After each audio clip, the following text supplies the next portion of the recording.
Good morning, matriculants and colleagues. If you guys happen to be watching this video at this very moment, sorry for that.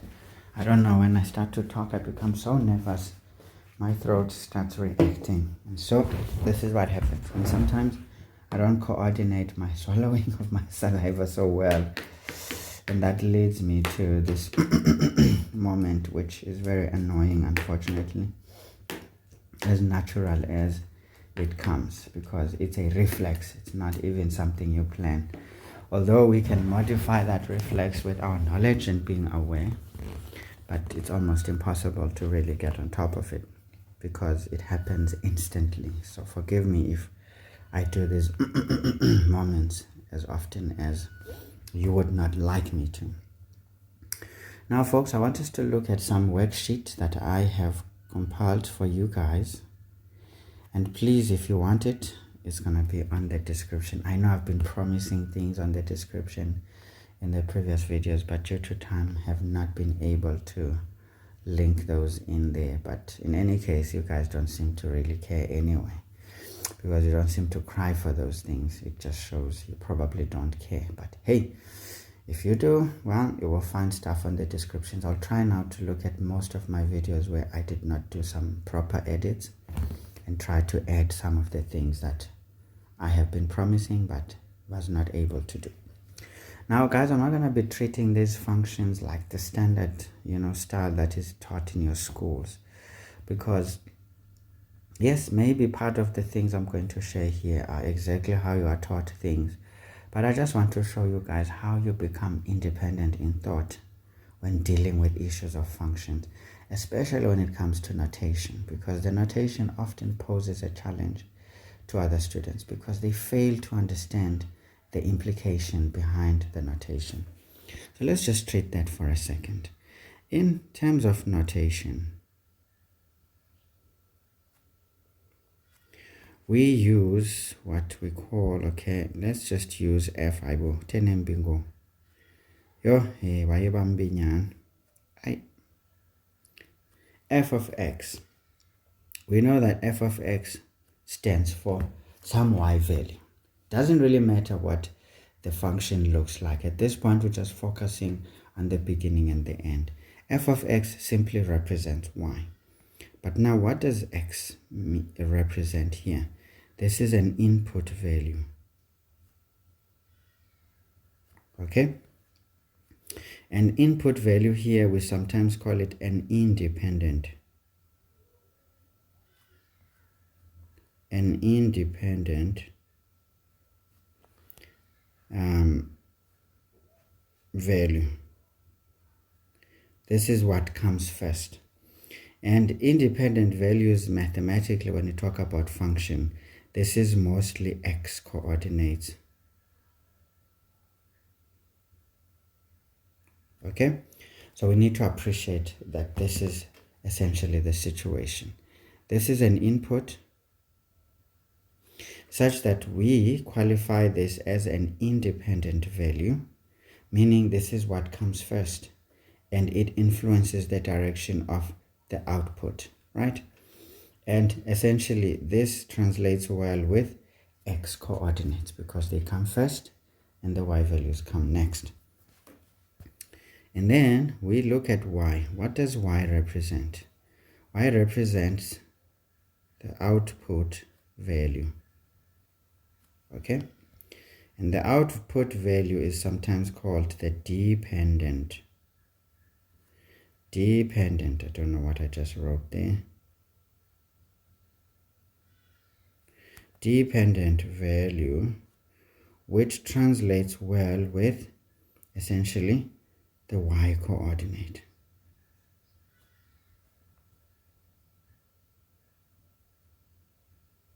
Okay, so this is essentially the implication of the function notation. All right, so this needs to be clear. So we know that therefore any point on the function, any point on the function or on the graph, because functions lead to graphs, will be x is to y. So for any given x value, we must appreciate that there will be a corresponding y value. We call that a coordinate pair, or some people call it an ordered pair. All right, because the same reason we call it an ordered pair is not the same, but the reason we call it an ordered pair is because that particular x value corresponds to exactly that y value, and y value can also be read back to an exactly the same x value and nothing else if we have a function. But of course there's different relations that sometimes create a nightmare, but that's the understanding that we have on a function. So is that when we input this value, we get exactly one output value, okay, in terms of the independent variables. Ergo, when we plug a particular x value, we get just one single y value. We don't get more than one y value. Although some y values may repeat depending on the function type, but when we input that particular single input, we put that particular single input, so much tautology there. Anyway, we must get exactly one output value, which is going to be y. Now, this is to suggest that if we are given, for example, f of 3 is equal to 25, for example, this therefore tells us that the point here being described is going to be 3 is to 25. Please, folks, notice this, that the notation, there is that moment again, which I hate, but it's there. So essentially, guys, what we can appreciate is that from the notation, if we understand perfectly what the notation is pointing us into, we then understand that if at any point we're given that when f, meaning the function where x is a particular value, it means y will be that same corresponding value. And that's actually a point being given to us, because that's a coordinate pair for a particular point. And sometimes you guys fail to realize these things because it's not often clearly given. And in terms of a remainder theorem, because now if you think of remainder theorem, this means when we divide by a particular factor, which is not necessarily a proper factor, should I say, or a complete factor if there's such a description. But all I'm trying to get to is to say f does not divide to 0. So meaning f, this therefore means, if in terms of remainder theorem, just think about it now. This also therefore tells us that x minus 3 is not a factor of f. Right? It is not the factor of f, such that the remainder becomes 25. At times you are given something that when we divide f of x by this expression, the remainder is that value right there. This is again a way of giving us an x coordinate and a corresponding y coordinate. So this is when, guys, you try to think beyond just the usual. You'll be surprised how so many things start to make so much sense. Because for us to have been able to put this, it means we must have taken our factor x minus 3 and equated to 0. And we solved for x so that x is 3. So this is exactly what needed to be done. Then once x is 3, the input value, then we come and plug it here. And guess what? If we do that, whatever remains when we divide by what we just did, we get 25. And this being the remainder, it's actually a y coordinate when the x coordinate is that x value that we solved. So please understand the factor theorem or the remainder theorem or long division essentially, because that's just what it is. So I'll just say here note or NB, the factor theorem, not theorem, theorem, or sometimes remainder theorem, okay? Please, because there are certain things that are implied here, okay? There are certain things that are implied. And mind you, I used the word factor here. So this is very, very important. And of course, if this is a factor, what does it mean, or what do we call it? We call this the divisor. Okay, that's the divisor. And this is the remainder. That means we're missing something called a quotient, which would be the other factor. Because this other factor, which is not a complete factor, if I would put it, is what we would use as a divisor when given a particular polynomial. And that would be the remainder. So now this means we are missing a quotient. But that quotient is not really important, because remember, sometimes when we divide by something, we don't really worry a lot. But when we factorize, we essentially divide in such a way that what we divided by becomes the highest common factor, if we think about it that way, and what remains becomes what we multiply into, and of course what remains we simply add into those two. And that's essentially how we form polynomials, because these polynomials, as functioning as they are, if I was to put it that way, there's a lot that we can learn. So folks, please understand the notation and its implication, because this is very, very, very important.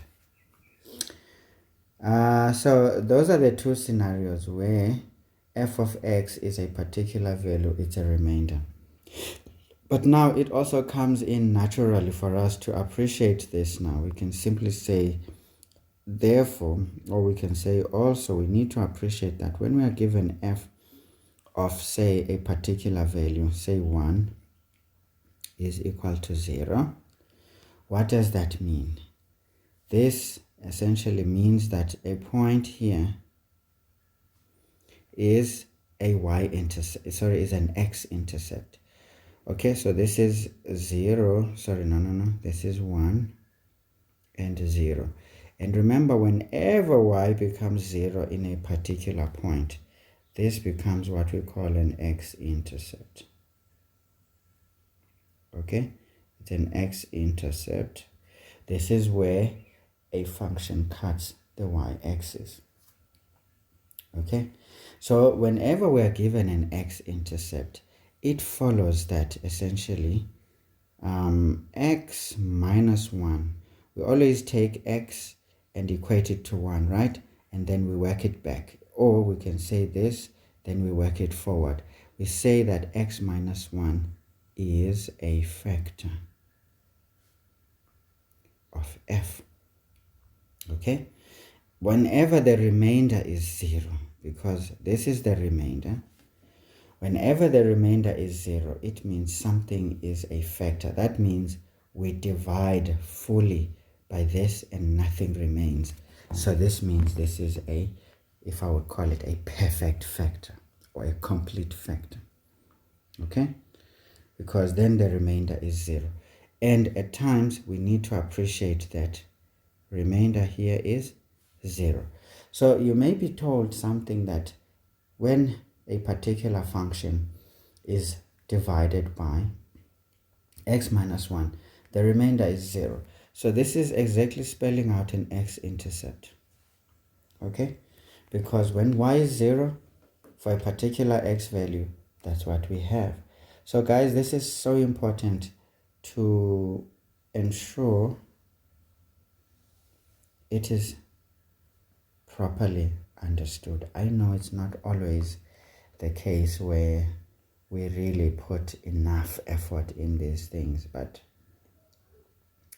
I have found them to be very meaningful when these kinds of things are clearly understood. Of course, guys, I'm not going to exhaust everything there is on functions. Just know that this is an x-intercept. And then, of course, likewise, maybe let's just stretch this thing a bit so that you can fully appreciate this whole situation. We can say likewise, because it's similar, when we've got f of 0 is equal to some particular y value, say for example 5. Okay, so this is when we have a remainder of 5. Okay, so what does this mean? Well, remember, what are we saying here? We are saying x is nothing but a factor. So it follows that essentially just x is a factor. Just that variable is a factor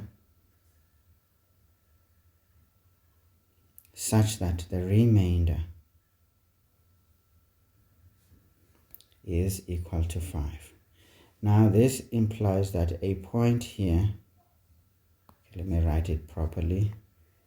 Sometimes too many abbreviations are going to hurt.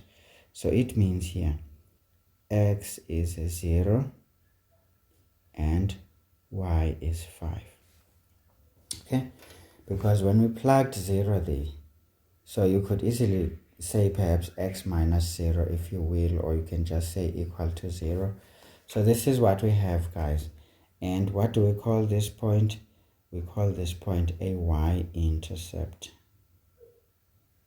Okay, whenever x, the input value is 0 and we have some y value, whatever it is, that spells out a y-intercept. This is where the graph would cut the y-axis, or would cut across the y-axis on an xy coordinate system, or the Cartesian plane as we call it.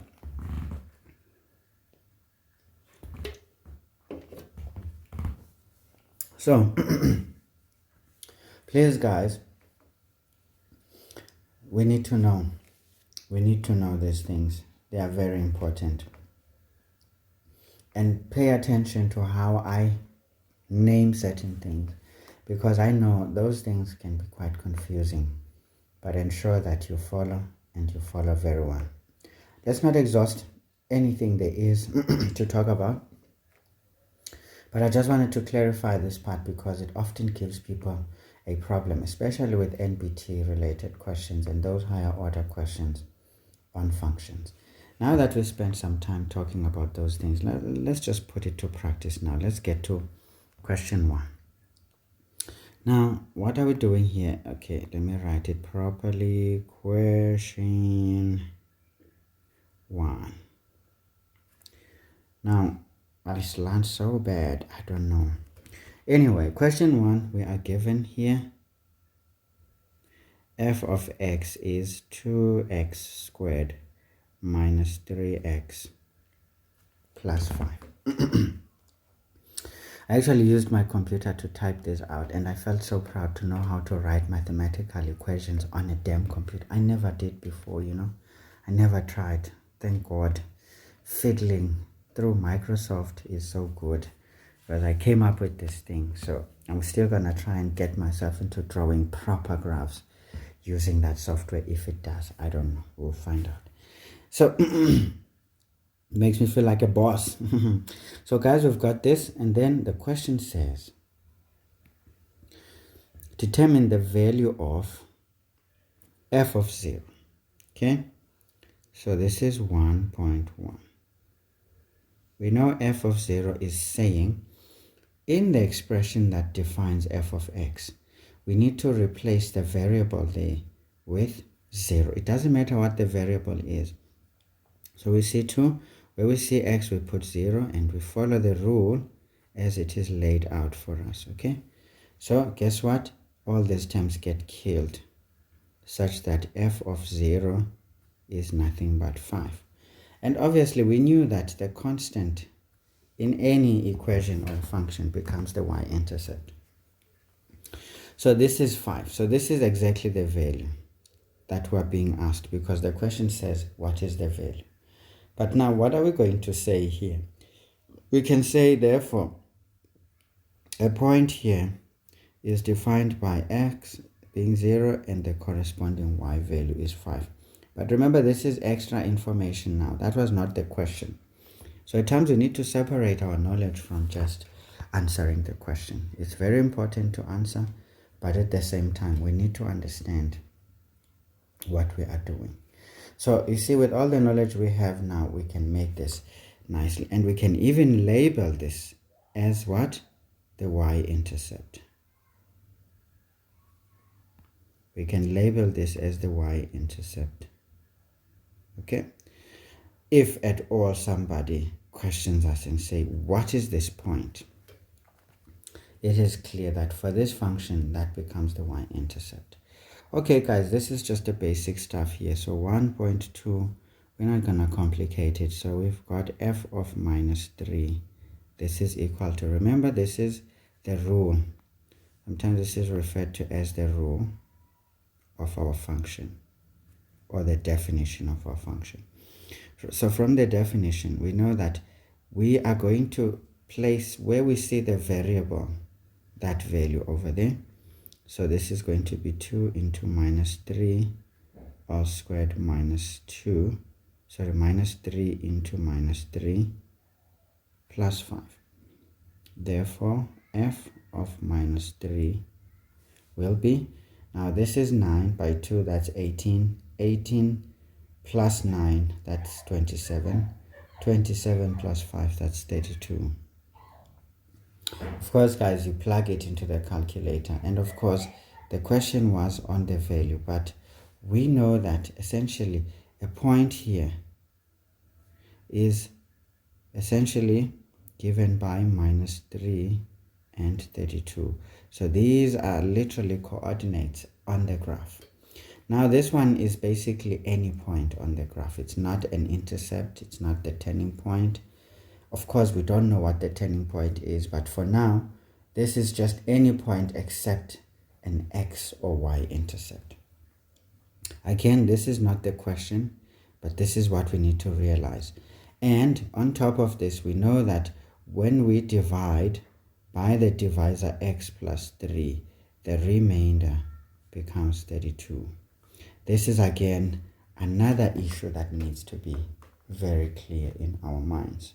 Okay, so always be in the habit of doing the little bit that is being required, but try to figure out what is its implication. You know, think about what does it imply, because if you do that, you will never go wrong. Your awareness in the subject is going to be so good that most of the things are going to be second nature. So let's look at f of a half. This means where we see x in our rule, remember that's our rule, or that's our definition, we will always follow what we see there. X was squared, so this should be squared, minus 3 into a half plus 5. So what do we see? Therefore, f of a half is, now obviously guys, this becomes a bit technical now. I think it's going to be a fraction or whatever. So let's see what this is going to be. This is going to be literally 1 over 4 by 2, which is just going to still become a half. So this is a half minus 3 halves. Okay, see, 1 half taking 3 halves from it. So what does that mean? We remain with 2 halves, and 2 halves is 1, right? Right, 1 plus 5 is 6. So we know that this is going to be 6.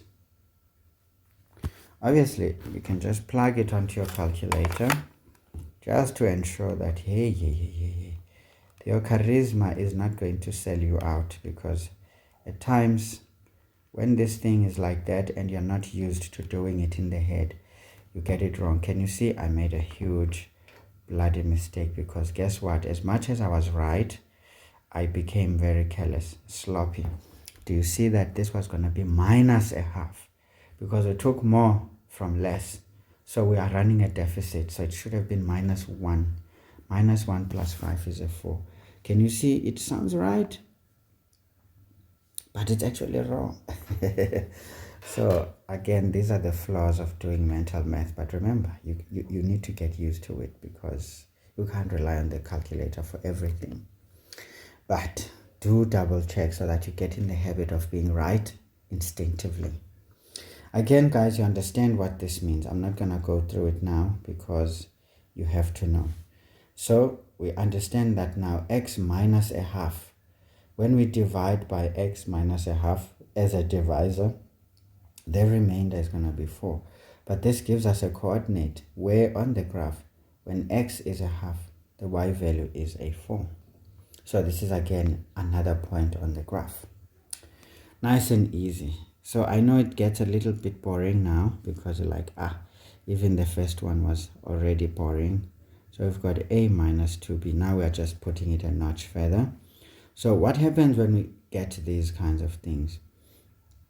Okay, so this means we are redefining our function now in a way. So this is going to be 2. Where we are supposed to see x, we put the input value a minus 2b all squared minus 3a minus 2b plus 5. So whatever is being put inside those brackets, it doesn't matter. It stands for the variable in the rule or in the definition. Now this one is going to be a bit hectic now because we need to expand. So this is going to be a minus, this is this. It's going to be 2ab times 2. It's going to be minus 4ab.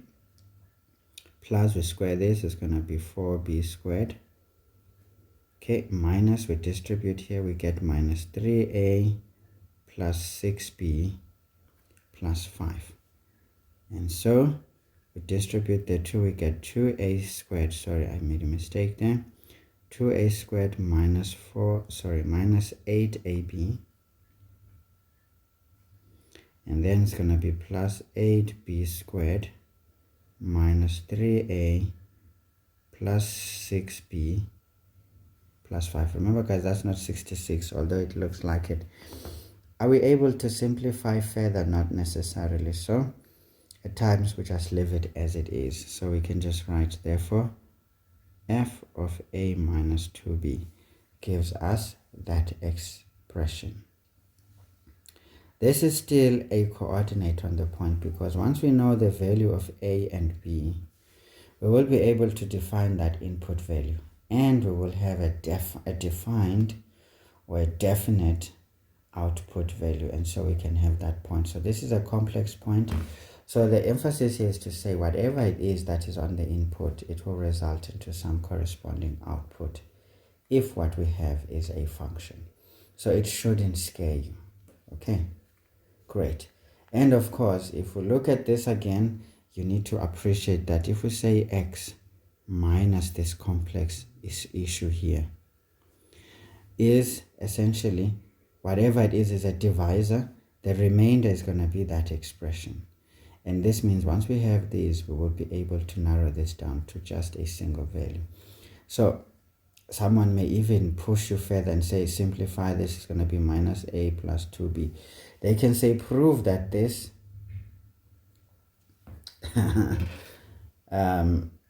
is not a factor of our function.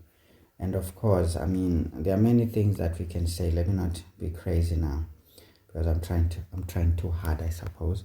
And sometimes you don't want to overstretch those brains. They will snap. Remember, it's just a gelatinous mass that is very soft. You pull it enough to break it, it just breaks easily. And it's easy to disrupt its function that way. So folks, what is important is to know how to respond to these kinds of things. So let's take the last one for this question. So we have x plus 1 is going to be equal to, we know that was 2x. So when we see x, we put x plus 1 all squared minus 3 into x plus 1 plus 5. So that's what we do. That's what we do. So this is going to be 2 into x squared plus 2x plus 1 minus 3x minus 3 plus 5.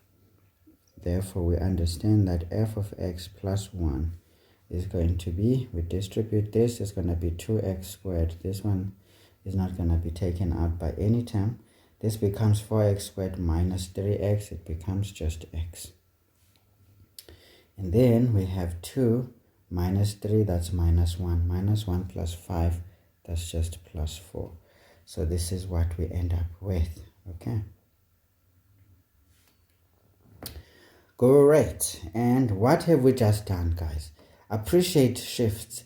We've just shifted our graph horizontally to the left by 1 unit. And since our expression was a parabola, it makes perfect sense, because if we have a parabola like this, think about it. If we had a parabola like this, okay, let me see, my axis of symmetry is on the right. So this graph is something like this, perhaps.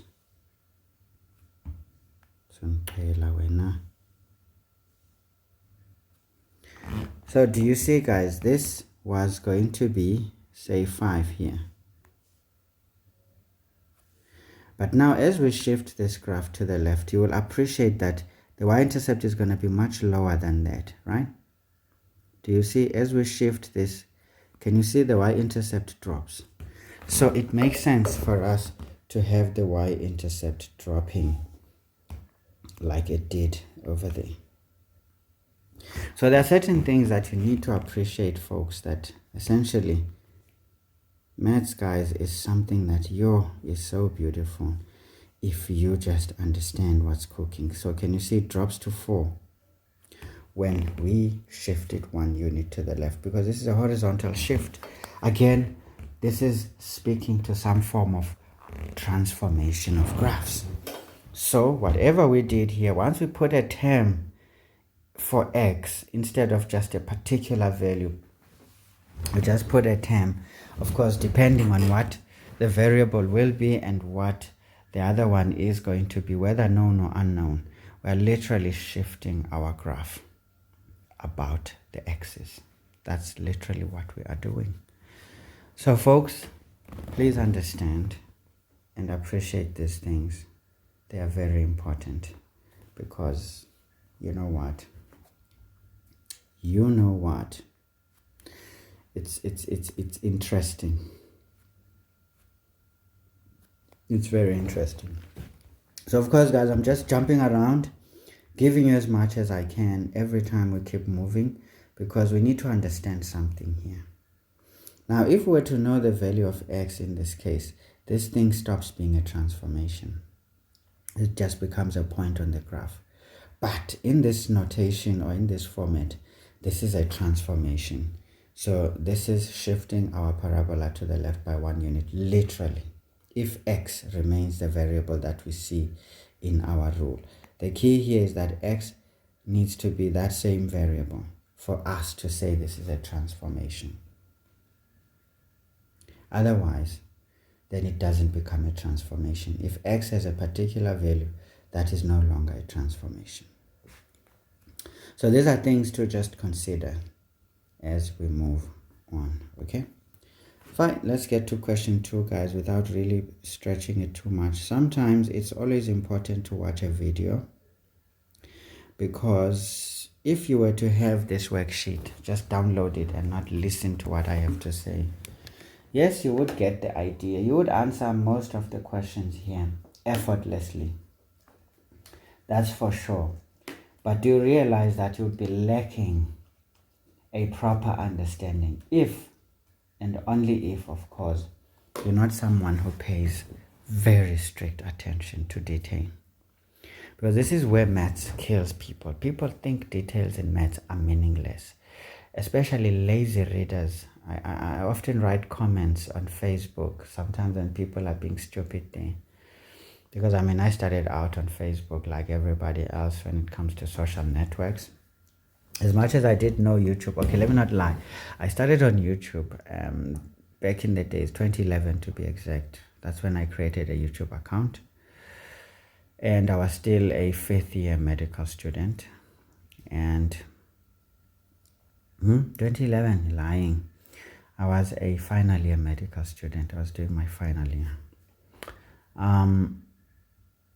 I started posting videos on YouTube on how to play the piano. Of course, I had just gathered knowledge on the internet on how to play the piano, because I always was wondering, how do these people look at some book and not even look down on the keys and play? I was like, hell no, I want to know how.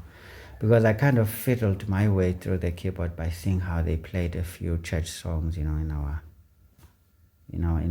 townships. So I kind of borrowed that keyboard one day, and then I was able to figure out a lot of keys. In fact, the first key that I saw someone play in was the key of, the enharmonic keys. Although I'm using this word with quotation marks, because enharmonic is literally any key on the keyboard, to be honest, because it has a potential to be described with an accidental.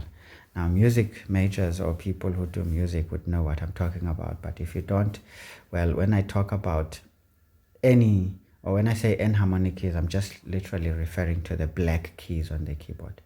Although that word is not strictly for the black keys, you would always associate that word enharmonic with the black keys. Now, essentially, the key of D flat major, it's often traditionally called the D flat major for a particular reason. Why do I say traditionally? Because white keys need to be called out as A, B, or C, or D, or E, or F, or G, all right? Just like that. The very first 7 letters of music describe a white key on the keyboard, and we call those natural keys. And then these black keys are sort of like variations of those white keys, depending on how one looks at it. If one looks at the black key by stepping up from the C note or the white note before it, if that white note is a C, the black key then becomes a C sharp. But now, by definition, if you're saying you are sharpening the C, it means you're literally not playing the C note, as in the C natural. Hey guys, this lesson is turning into a music lesson now. So literally, in actual fact, you say that you're not playing the C when you call that black note after the C going to the right is a C sharp. So now what does the C note become? Because now in the key of C sharp, that C note is being played. So are you going to call it a C? The answer is no. That C carries an accidental now. It's nothing but what we call a B sharp. It's called a B sharp, because we'll see on the key signature on a music piece that is written in C sharp major, if somebody wrote it as C sharp, or in terms of sharps as accidentals, you will see that the sharp is going to be on the B, not on the C. Okay, so the C does not exist. It's a C sharp, because on the C you will see a sharp, which suggests that you are not playing the C natural. When you're playing that natural C, which is part of the key, it's actually called C sharp. As you can see now, even a white key, as natural as it is, depending on how you decided to assign the signature to the key, it's actually called a C sharp. Sorry, a B sharp, for example. So when you sharpen a key, you just go 1/2 step above that particular key, literally suggesting that you're actually not playing that key. You are jumping to play the key that is 1/2 step above it. So that's the key of C sharp. Can you see it is not natural, because now a C note, which is supposed to be C natural, is no longer called C natural. Hence, I say that's not a traditional way of calling that key. Actually, C sharp is controversial in that manner, or at least if you understand it, then you know that the C note is not a C note, but it's a B sharp. But now let's call that very same key a D flat note. Now, if you're constructing a D flat major key there, or major scale, you will realize that once you say that is a D flat, it means the D after that black note is not going to be played, literally. Even if you play it, you're not going to call it that. But now that falls in nicely because guess what? The C before that D flat is now called C. Because you're not playing the D, which is actually not the part. The D note, the D natural is not part of the C sharp major, or should we say D flat major key. So technically by jumping it, it effortlessly falls into place. Hence, it is safer to call that key a D flat major key because it sticks to the rule of saying the white note is a natural versus a black note, which is enharmonic, meaning it has two names. Although all other notes are both, they are actually essentially enharmonic. So all I'm trying to say, guys, what I was going, oh Lord, I lost myself in the nonsense now. I don't even know what I was trying to get to. All I was saying is back in 2011, when I started posting those YouTube videos, I started learning about those things, and then I was so enthusiastic. But if you watch those videos, you would laugh, and in fact, you would feel sorry for me because, yeah, I sucked. But as much as I sucked, there were some people who actually drew some inspiration, even overseas for that matter. I got subscribers from the Philippines, USA, you name them, and some of them actually started to see. To be honest, I was the first to show how to play Dance with My Father by Luther Vandross, and there was a guy now who had a very large YouTube channel. He started doing it so as well. So all I'm trying to say is, guys, as very crude as I have been, or very useless, because those who know their things, they would know that this one is crazy. But all I'm trying to say, guys, you can learn anything. Okay, I don't even know why I got there anymore, because sometimes, when you give too much detail to a detour, you lose it. This is why you need to be very clinical and straight to the point when you take a detour, so that you easily come back.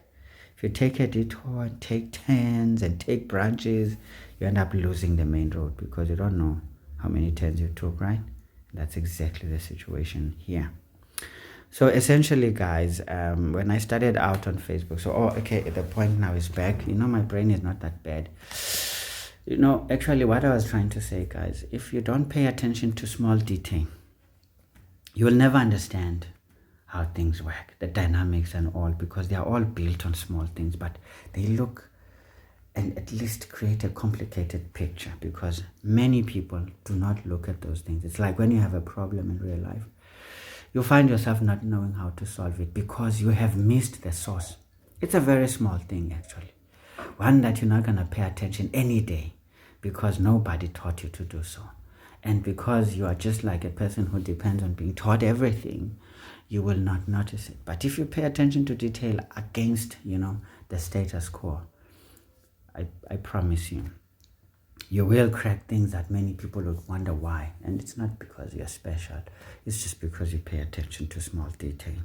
Now, all I was going back to was when I write comments on Facebook, I usually go with it, Somebody's talking nonsense about something I have very clear understanding of.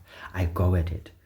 You will hear the very first comment is going to be saying, that essay just shows you how the general public is so weak when it comes to reading. People want information, but they want information in bits and pieces. And yet they will not get the full picture if you give them in bits and pieces because they don't have the capacity to connect the dots. Because they always want you to say it. It's like a guilty person in court nowadays. You can clearly see that if you connect the dots, this bugger is guilty. But they'll say there's not enough evidence because they want that bugger to even confess himself. If he hasn't confessed, there's not enough evidence. And I'm like, what the hell? What the hell? Because which bloody criminal will ever confess the details of their crime?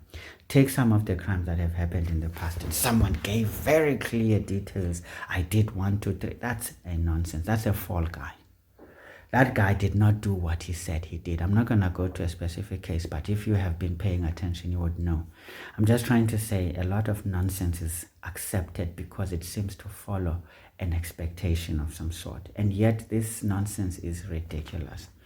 If I say f of 2 is 3, this means there's a point on this function that when you have an x value, the corresponding y value is the other one. You don't need someone to tell you that. If somebody gives you that enough information, you should know that that is a point on the graph. Simple and straightforward. And if you want to take it back another way, you can clearly see that if I divide by this particular divisor, that would be the remainder. This is what remains. You don't need to be told that, oh, if you did this, therefore this is the remainder. I mean, if you have been studying and paying attention to detail, that should come naturally. But anyway, guys, I'm pushing you now, and at the same time confusing you, maybe. I don't know. But what I'm trying to say is, folks, you need to look at details. Because you would never, if you're a judge now, and then a guy all of a sudden shows up, there has been a crime committed, someone got killed. And then there's this guy now who comes here and is just running his mouth about the details of how he did the killing. That already says it's always trying to cover up. That's a cover up, because first of all, this wants to end the investigation. Because the investigation has a potential to reveal, everything. And that everything might be very hurtful to some individuals who don't want to be named and included because they're involved. Now they get a fall guy to sing because they promise his family money, or him money when he gets out, because they'll say, we'll get you a nice lawyer to represent you. You'll be out. Just spend 2 years there. You come out rich. You've got 2 million to yourself. I mean, the dude knows that even if I worked hard at a local store as a security officer, I would never combine a 2 million in my account in my lifetime. Now, I just confessed to some lousy crime I know I didn't do, because the reason that person will happily say what they did, they have no remorse for it. You will see it's not there in their faces, because they didn't commit the crime. They'll give you the details, and guess what? The narratives of everyone who's stupid out there, and I'll be like, yeah, this one has no remorse. He's a bad person. Can you see? He's a criminal. He must rot in jail. The reality is, guys, you're being fed shit and you're swallowing it up, and yet you claim no shit can be put on you, no shit you can eat, but you just did. Eat rubbish, and you think that's right. And when you are found out, and then you're like, oh, they're fooling us. Who's fooling you? You are just a fool. Because if you can get fooled, you are a fool. It doesn't matter who's doing it. The fact that you are a good substrate for foolishness, then let it breed itself and multiply like bacteria and spread. Let everyone be as stupid as they want. But the reality is we're losing the country to that stupidity. And we cry later and look for solutions. We look for crazy and ridiculous individuals to save us. Anyway, guys, I don't know why I got to this, but I did anyway. And I'm not going to apologize for doing it. But the bottom line was black people in particular. I'm going to put it out now. You can cry about it if you like. I don't care.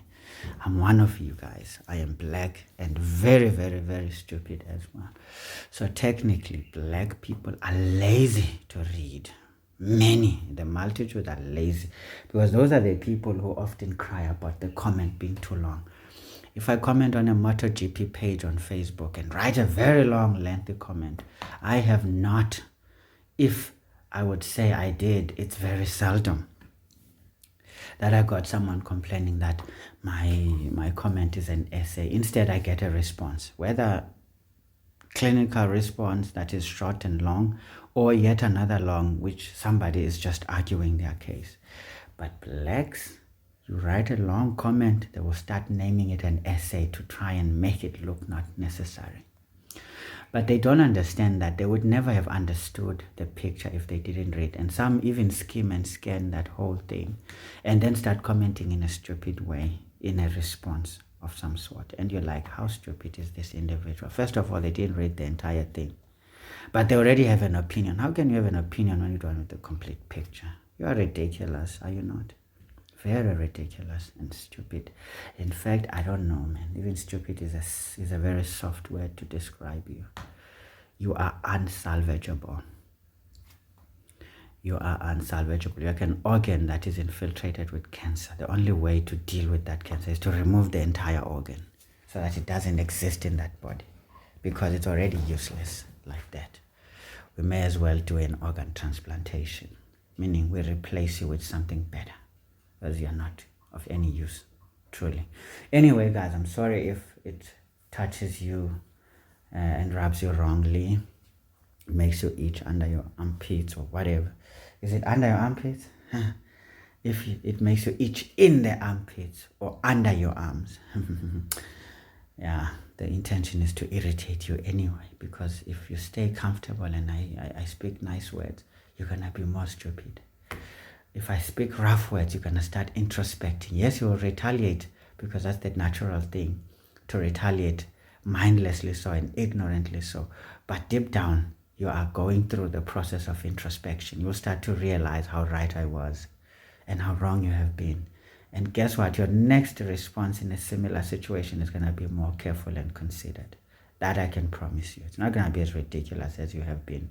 But at first, because of being in denial, it's part of a human nature.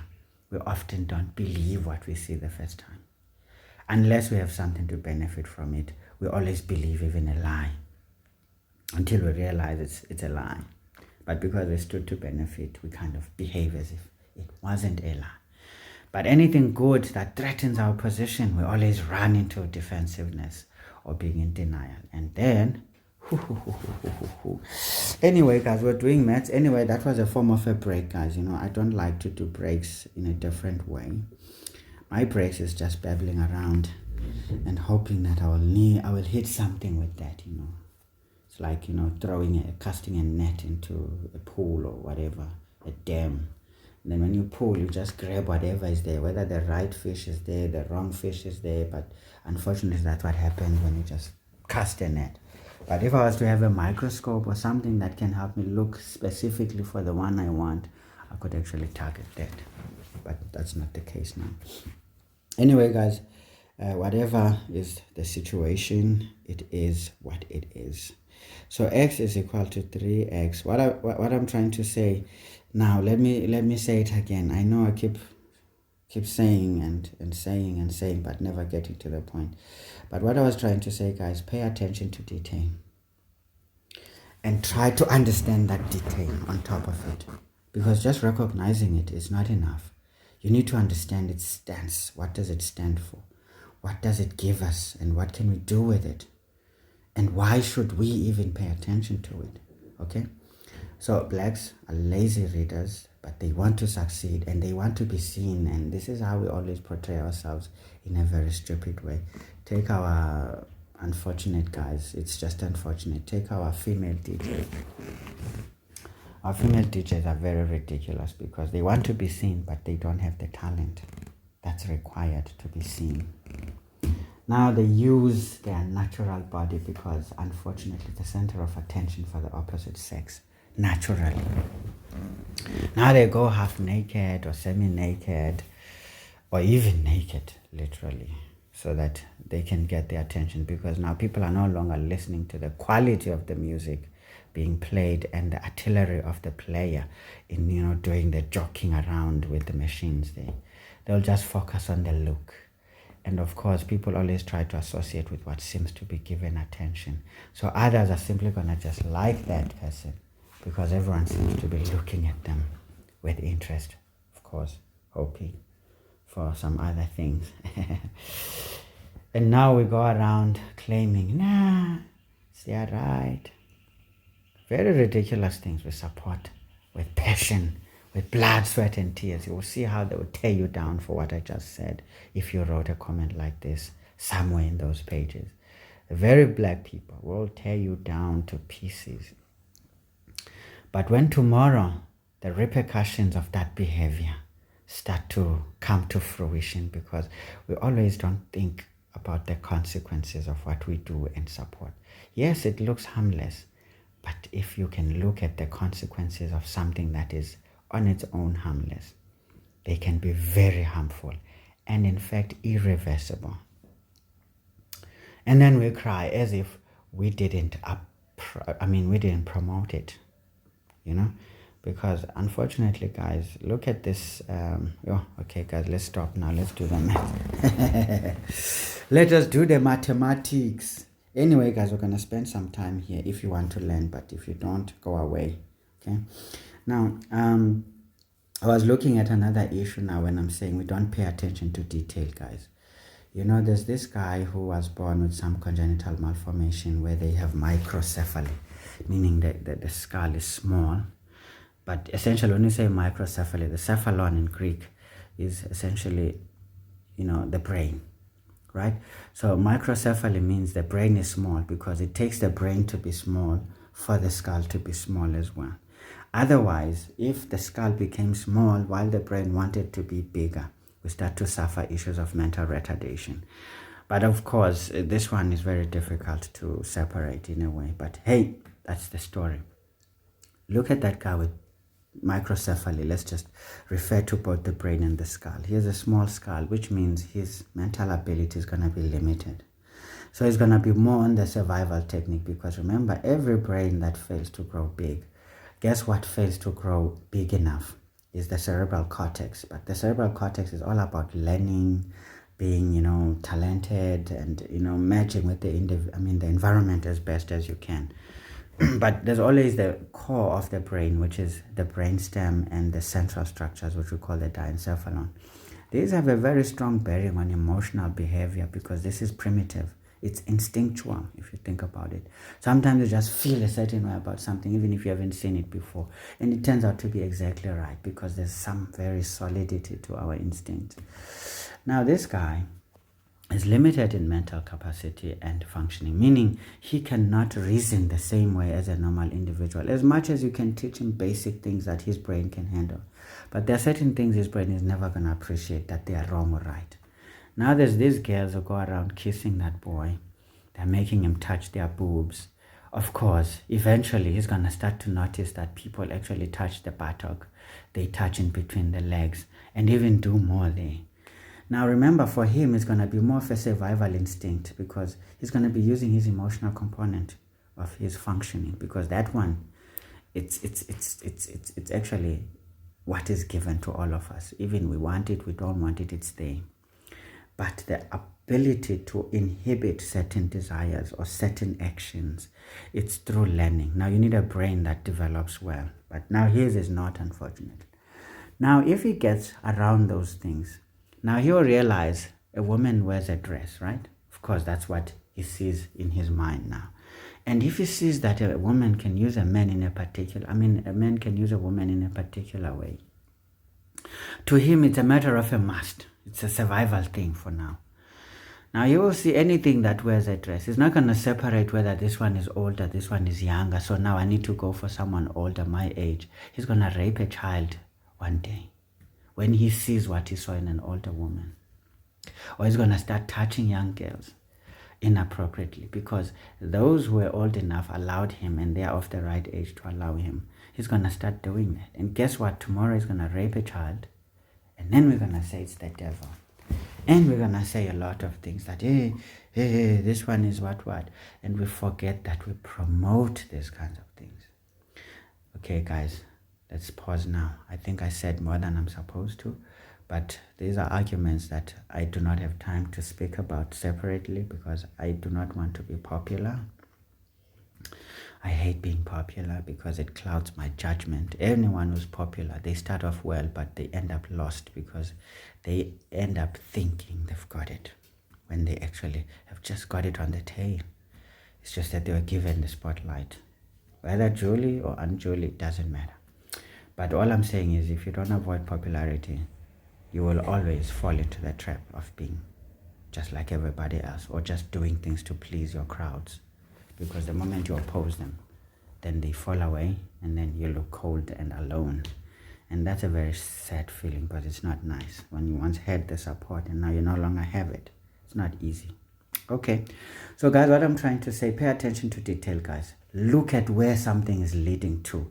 That's just what I was trying to expand. Of course, I know whatever example I used, you may have not understood my intention.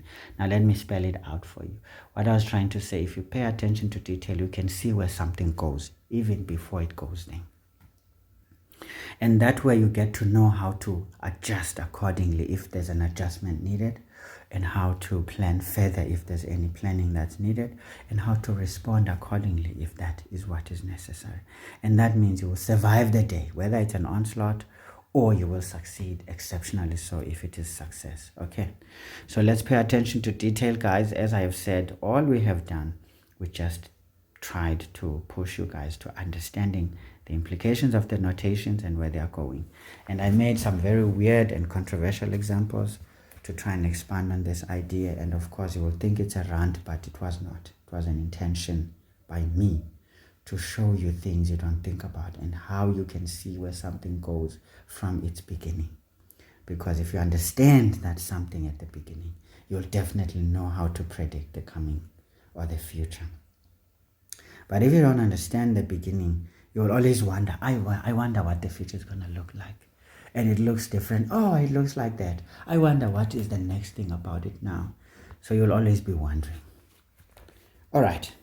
Now, enough, guys. I wish to stop here, but yikes. We've got a lot of questions to cover, but let's move quick now. Okay. Now we're given f of x 2.1.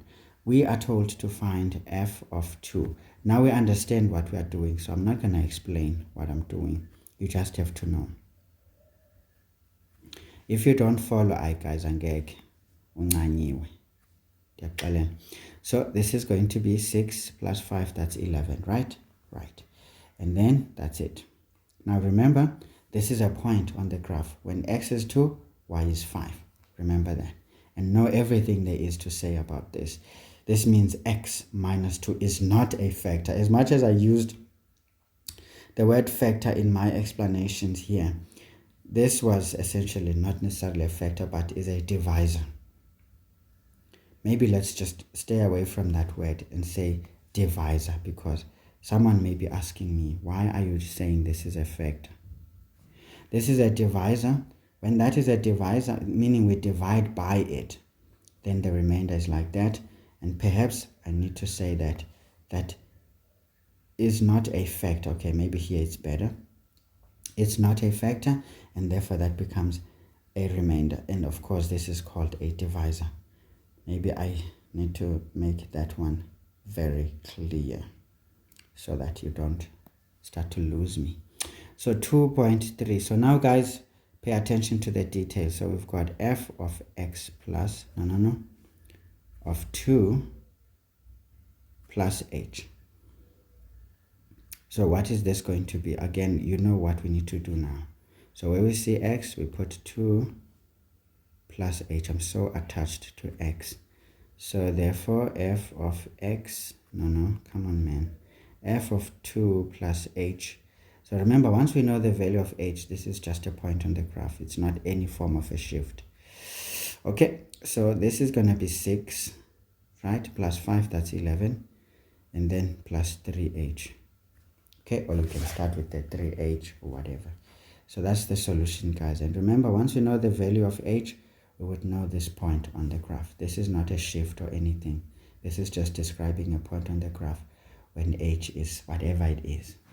But if h then turns out to be x plus something, then that constitutes a particular shift. Be very careful. Examiners like to play with the details so that you can get lost. Higher grade questions are heavily built on detail that you often ignore and suffer the consequence of ignoring that detail, which is the same thing as the examples I've just made, which you may like, which you may hate. It does not matter. Okay, so that was 2.2. Now 2.3, now we have a very fancy one. Now I wanted to get to these things nicely, guys, because I know when you see these things, you like cry. And yet this is something you already know. Now once you see this, you are like, what? I know a matriculant, when they see this question, they jump it because they think it's too difficult. Now I built you up into it, guys, because this first question and the second question is essentially the nitty-gritties you need to answer this question, okay? But now I just wanted to show you these things separately, because I know students often prefer to think separately first before they combine the thought. But I could easily say, if f of x is like that, find the value of this and leave those two steps in between so that I can make this maybe 5 marks, maybe 4 marks, or whatever, okay? Because this would be essentially just 1 mark, 1 mark. Maybe we can say either one of these, the substitutions, you get a mark, but the second time you do the substitutions into the same question, and then you're not going to get a mark. We can say maybe let's give the mark here for the first time we substituted correctly. but we can't mark the same substitutions again.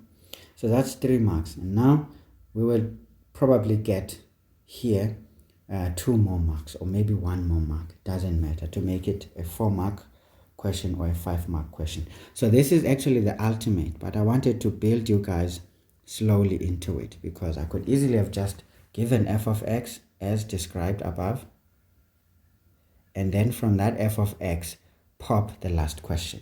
But this is what you would get in question 1 usually. And you don't realize these things, guys. Functions are also being examined in question 1. In fact, you are almost always dealing with functions, either a parabola, which is the common one in question 1 for grade 11 and grade 12. Okay, maybe grade 10 too. Anyway, so what is this, guys? This spells or smells like the gradient things, okay? The gradient things. But now remember, every time we see this division, it means we've got a quotient here that we need to evaluate.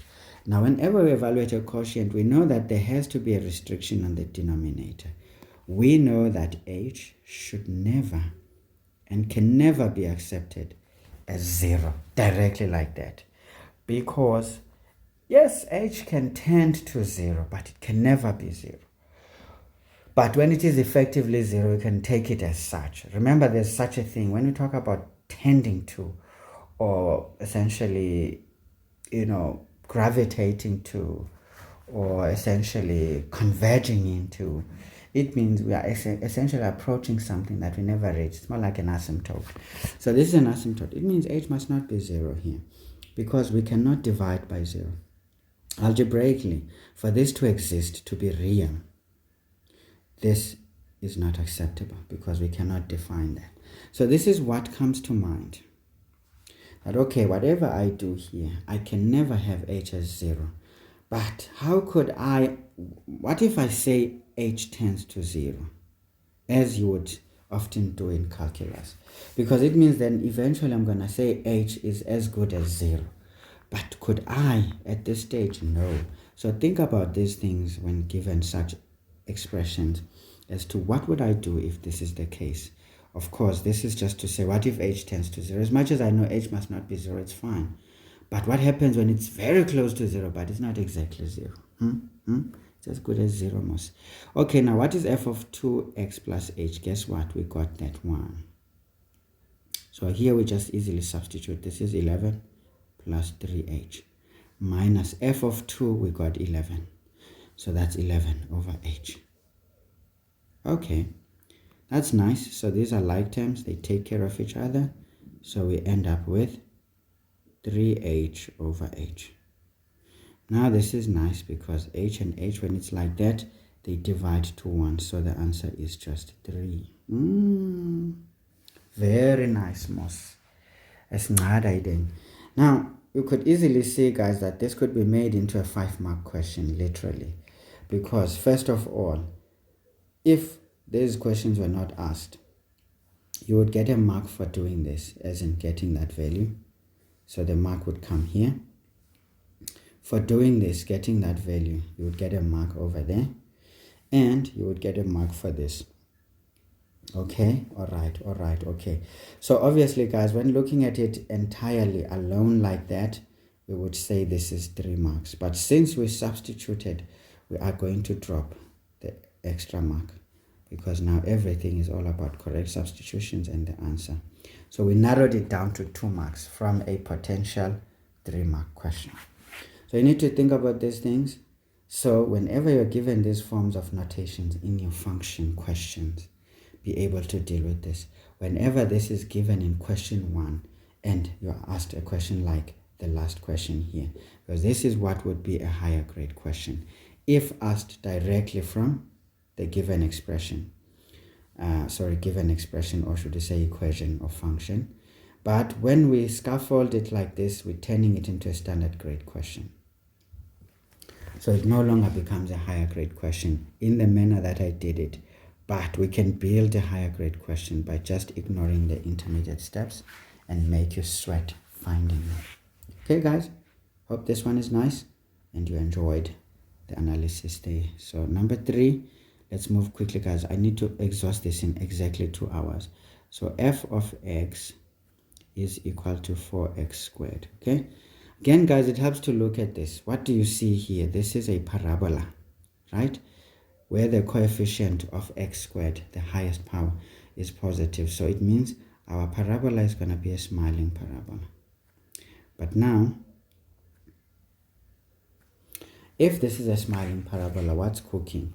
Now guys, I don't like to just do these things. I just like to do the actual graph. Even though it's a rough sketch, I always like to do it. Forgive me for doing it.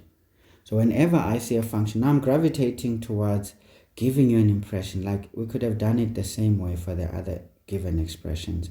But at this point, I will not try for every single function to give detail. You need to just draw a detail from whenever I did it and then do your thing. Okay, so this is a parabola, but now this is a positive one. And remember, there's no up or left shift. So this is a parabola about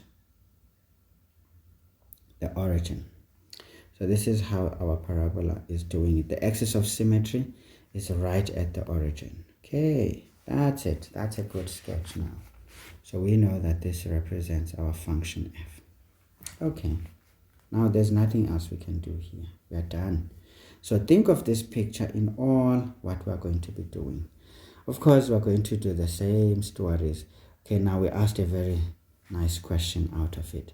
So we need to evaluate that. So now we need to know what to do. So we can write this first expression, f of x plus h minus f of x, all divided by h. Now we're going to say this is equal to, whether I do it underneath here or up there, it's not a problem, but we treat it as an equation. So we are going to do this division line. So where we see x, we're going to put x plus h because this is an input. Now we're complexing the ideas. So this is going to be x plus h all squared minus f of x is what? F of x is 4x squared.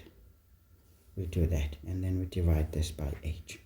This is more like also looking for a particular gradient if we look at some range of values that h could be, or we narrow it down to some, convergence. Then we expand the numerator. So this is going to be 4 into x squared plus 2xh plus h squared minus 4x squared over h. We continue. So you see, once we know what to do, we get comfortable. So this is 4x squared plus 8xh plus 4h squared minus 4x squared over h. So now like terms take care of each other, and we just go on our business nicely. So what we have now is the binomial. We can put the 4h squared if we just want to write it in the order of, in descending order of the powers. So this is 8xh over h. We can see that we can actually simplify further because we know that once we have a quotient like this, the denominator needs to be taken care of so that it can carry any value in this expression. So here we just take h as the common factor, not the highest common factor this time. Be careful. There are certain situations that will force us not to take the highest common factor. Sorry, this is going to be 4x over h. Okay, so guess what? Now this divides to 1 with the numerator so that we get this as 4h plus 4x. Now you can clearly see that h can take any value at this point. So once we simplify this nicely, we can start to see that, all right, okay, all right. So this is it, guys. So again, this is not a big deal. We get to do this nicely. If we can define h, since h is part of the input and we're adding it to x, this means this is some horizontal transformation of our graph of f, whereas we take out a point there. So this is a point in the transformation and a point here. And if we take the difference there and then we divide by something, it means we are most likely evaluating the steepness or the gradient or whatever. And it is just what it is. Okay, let's not sit on that too much. So I'm just trying to show guys that understand your algebra from the knowledge that you gather in your functions, because this is usually the areas that cause problems. So I don't want to say a lot about this. We leave it right here. Okay, we leave it right here. And if I may ask, is this thing always positive? It depends. It depends on a lot of things. It depends on the value of h, and it depends also on the value of x. So we cannot say. We cannot say. But as we see, this can be negative, it can be positive. This would be speaking about gradients here somewhat, you know. Anyway, guys, just get the idea. You are grade 12 now, so these topics are not foreign at all to you. So this is easy. So now we are given P of t is equal to 10t plus 5t squared. Remember, the variable can be anything. Can be x commonly, but you still need to see that the highest power here is x is t squared. So this means this is a parabola. So this is still a parabola. Even though the axes have now changed to t-axis, and whatever this is going to be p of t. Whatever the output is, not p plus, but p of t. Okay, so that's still the origin. Or maybe let's leave that for later. And now, how do we solve here? We factorize by taking out the highest common factor, which is 5t. It's going to be 2, essentially, plus t squared. So not t squared, but just t. And of course, this becomes minus 2 and 0. So we can see that this is going to be minus 2. Okay, let's just draw the graph. The graph is doing stuff like that. And let's do this. Okay, this one didn't come out right. Okay, let's try again. Okay, this is more like it, but I don't like it. So let's do it like so. Much better. So how do I know the axis of symmetry is going to be here? The coefficient is positive. How do we get the axis of symmetry? X is minus b over 2a. So can you see, if this is positive, the numerator is negative and the denominator is positive, because here we've got a positive coefficient of t squared. So obviously our axis of symmetry is going to be to the left of the y-axis. So guys, think about these things. Trust me. You will see that to draw a parabola is actually not as difficult as you guys think it is. You can just look at things by knowing certain relationships. If you've already identified what that expression represents, you can have a graph so that you can have a clear view of what you are doing. So that was a means to an end, not anything as part of the solutions here. So this is what we've got. And then of course we've got minus 2 here, and at the origin 0. Our graph is perfect. There's no questions about it. If ever we have to do it, that's how it looks. Can you see, from just small things, you didn't need to perform any calculations. You can just do them in the, okay, you did in the head. Okay, let's do 4.1. 4.1, it says we need to calculate p of 2. Again, we know that where we see the variable, we put 2. And therefore our p of 2 is going to be 20 plus, this is squared, sorry. 20 plus 20, this is 14. So this means when x is at 2, which is probably right around here, maybe. When x is a value 2, the corresponding y value here is 40.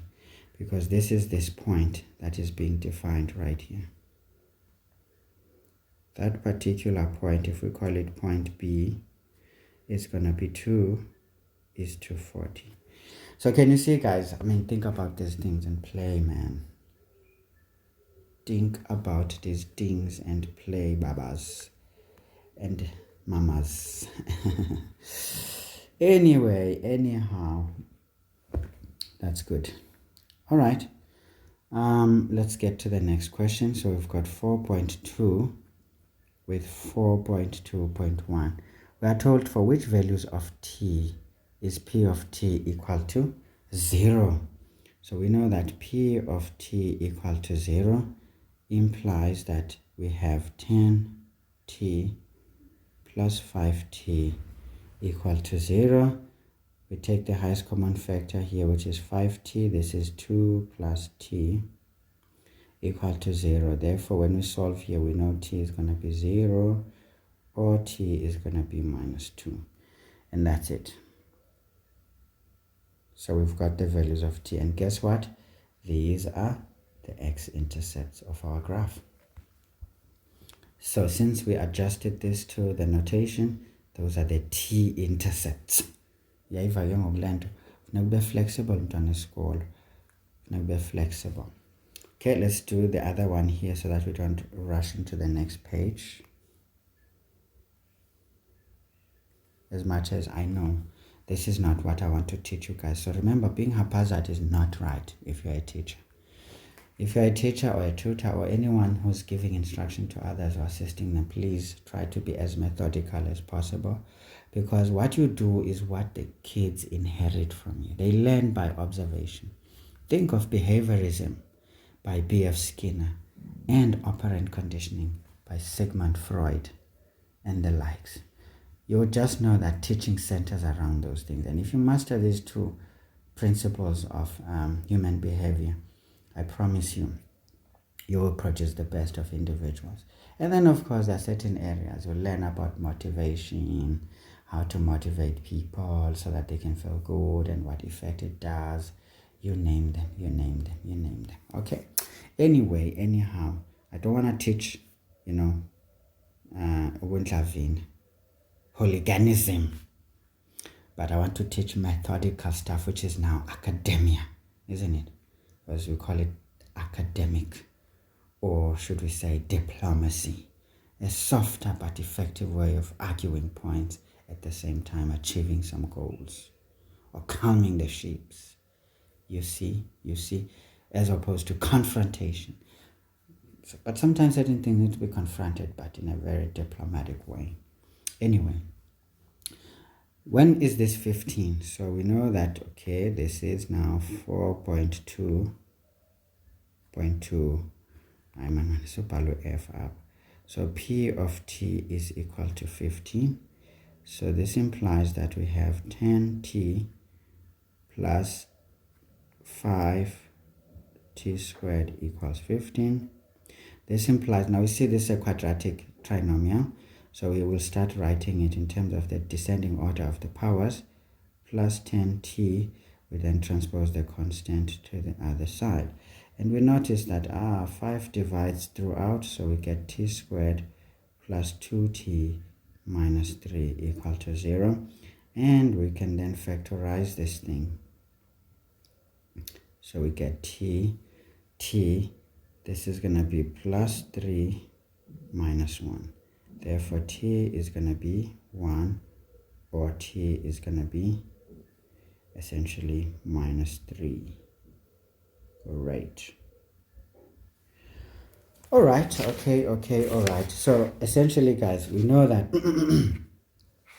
there's two x values, because a parabola, it's a many-to-one relationship, so to speak. But as we put 1, we don't get two y values, we get one y value. And when we put this one, this is another one. So we can see that this is okay, this is all right, this is all right, this is okay. Because this says, okay, 15 is somewhere here. We can appreciate that 15 is somewhere. It's better that this thing is small. We can say maybe right there. That is where 15 is. And can you see that 1 is there? It makes sense. When t is 1, this is definitely there. And when this is also on the other side, for that same 15, can you see this is past the 2? Although this is not exactly straight, we can see that we could see this is minus 3 there. It still corresponds with the same 15. Okay. All right. Okay. So it makes sense. These are 2 points on the graph where the y value is 15. So we can call this other point maybe C. We can call this point C. When t is minus 3, we know that the corresponding y value is 15, so we can call that point C. And that one we can call point D. We know that when x is 1, y is also 15. Nice and easy. So again, this is just nothing but points on the graph. And this helps us to formulate these equations and then solve them, because this is how sometimes these questions get asked. And all we do is just simply getting a point on the graph. Using long division in a smart way that we don't realize we are doing it. Okay, guys, very easy stuff. I just wanted to show you guys these things because I know you never think about them, eh? Even if you do, sometimes you carelessly appreciate that. Now, I want you to carefully appreciate it or to carefully consider it. So let's do 5. Sorry, guys, I'm taking forever, but I'll try to nail this in 2 hours, I hope. So if we've got h of x is equal to the square root of x minus 1. Holy cross. What on the Lord's earth is this? It's a radical. Remember, you get fractions. You get equations that are radicals. Hey, but guys, I'm hungry, you know. If I know what breakfast, I don't breakfast. Delebele ukuqhamisa apha ndithetha ngezinto zesnacks abantu abazavele baqumba. Well guys, nabangaqumba khona enye into phana sikhula nabephuthi or abaphuthi, actually not abephuthi, abaphuthi, kibaphuthi. Ibathu laba labasuka lakhana ke Lesotho, ke Lesotho, is it? Yeah, akethe kuyasiyati lami konje sikhuluma ke konje labathu laba abakhuluma bathi lobu kakwata ukumzwali, meaning even if you are angry or you get angry, you are just a boy if you're a boy. So a boy in Sephuthi bathi kumzwali, so lobu kakwata ukumzwali ake kujeta leke kujeta yona kikujetia akethi jalo letho lena kikujetia. So cry and laugh. It's up to you. Okay, guys, I'm being a bit cocky, but hey, you have to be cocky sometimes, because if you're too much nice and begging, people are going to be crazy around you and you will hate it eventually. Now, guys, when we've got radicals, we've got restrictions. We know that what is under the square root, if it is a, for this to be real, it means a must not be less than 0. A must never be less than 0. Because that's another rule. Because remember, if we're saying this is a function, we mean it exists, meaning it's real. So understand these things, guys, because you will be punished. You will be punished if you don't. Remember, if something is a function, we are suggesting that it's real. It exists. And now, how should it exist? It is such that what is under the square root must never be negative, because a square root of a negative is undefined, or some people call it is imaginary, because if we adjust what is under there, then we can create some values that we can imagine. You will learn those things because they are very useful in their own right, but whatever. So if we're saying this thing must not be equal to 0, so what is the best notation to write this? It means if it is not to be less than 0, it means it can be 0 and it can be more than 0. So we can say here, essentially, because we never really write this notation, but we can, if we like, it simply says a here must be greater than or equal to 0. But now here's the question. If this is to be a function, is it then allowed for this to be equal to 0? Because remember, a function needs to keep growing as we change the values. So if what is under the square root amounts to 0, then we don't have a function. So what should it be now? It means what is under the graph, under that thing, must be greater than 0. So there are certain things, guys, that you just work towards a particular thing, because for that to be a function, it cannot be equal to 0, okay? But first of all, we don't care about its value at this point. We care about the amount, because as much as we can vary that thing, it will give us what we want. But technically speaking, for this to be a function, we can come to a conclusion that essentially a must be greater than 0 in actual fact. Meaning what is under the square root must actually be greater than 0. But then that depends on a lot of other things. So we need to be very careful when we're dealing with radicals. I know here, guys, I'm probably losing you and whatever. But all I'm saying is it can take 0 and more than 0. In fact, I don't know why I keep doing this. Because when we say or, this is fine. We don't need to really write that one. Question is, can it take 0? Yeah, it should. Why not? It can. But it also can take more, so this is good. So let me not overly do things because I'll end up confusing you. So this is good. So actually it can take 0. We can leave that. We can leave that. It can actually take 0. Right. So that is the conclusion here that we need to appreciate, because the restriction is on what is under the square root here for this to remain a function. What is under the square root must create a real situation or a real scenario. All right. Now the question quickly comes and says, let's find the domain of H. How do we find the domain? We find the domain by focusing on the restriction. All right.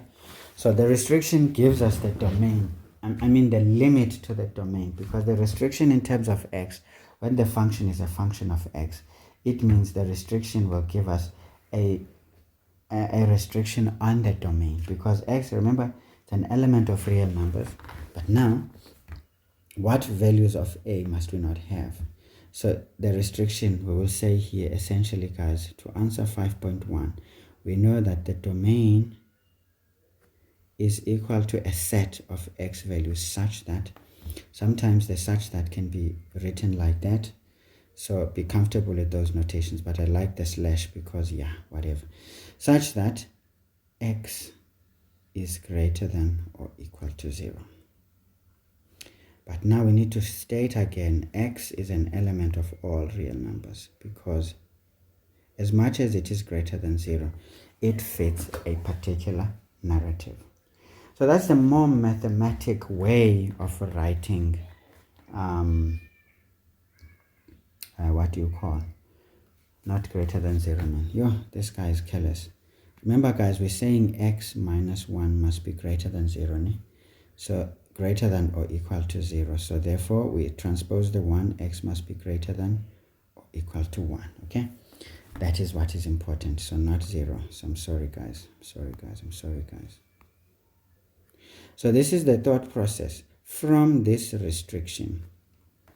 Because that restriction is telling us that, hey, u says must not have anything less than 0. So what is under the square root must be greater than or equal to 0. But then we want to solve for x here. So we then solve the inequality to this. From solving that inequality, remember the question just wants us to write the domain. So we just write it out. But we state clearly the set to which x belongs. I know many people ignore this part, and it's dangerous. So do not. Remember, x in algebra and mathematics across the board represents real numbers. We need to clearly state that, because when we change this around, it may mean something else, totally different. Okay, so some of you guys may want to write the domain is such that x is an element of, now remember this is included, so this is 1, it's a square bracket, going to infinity.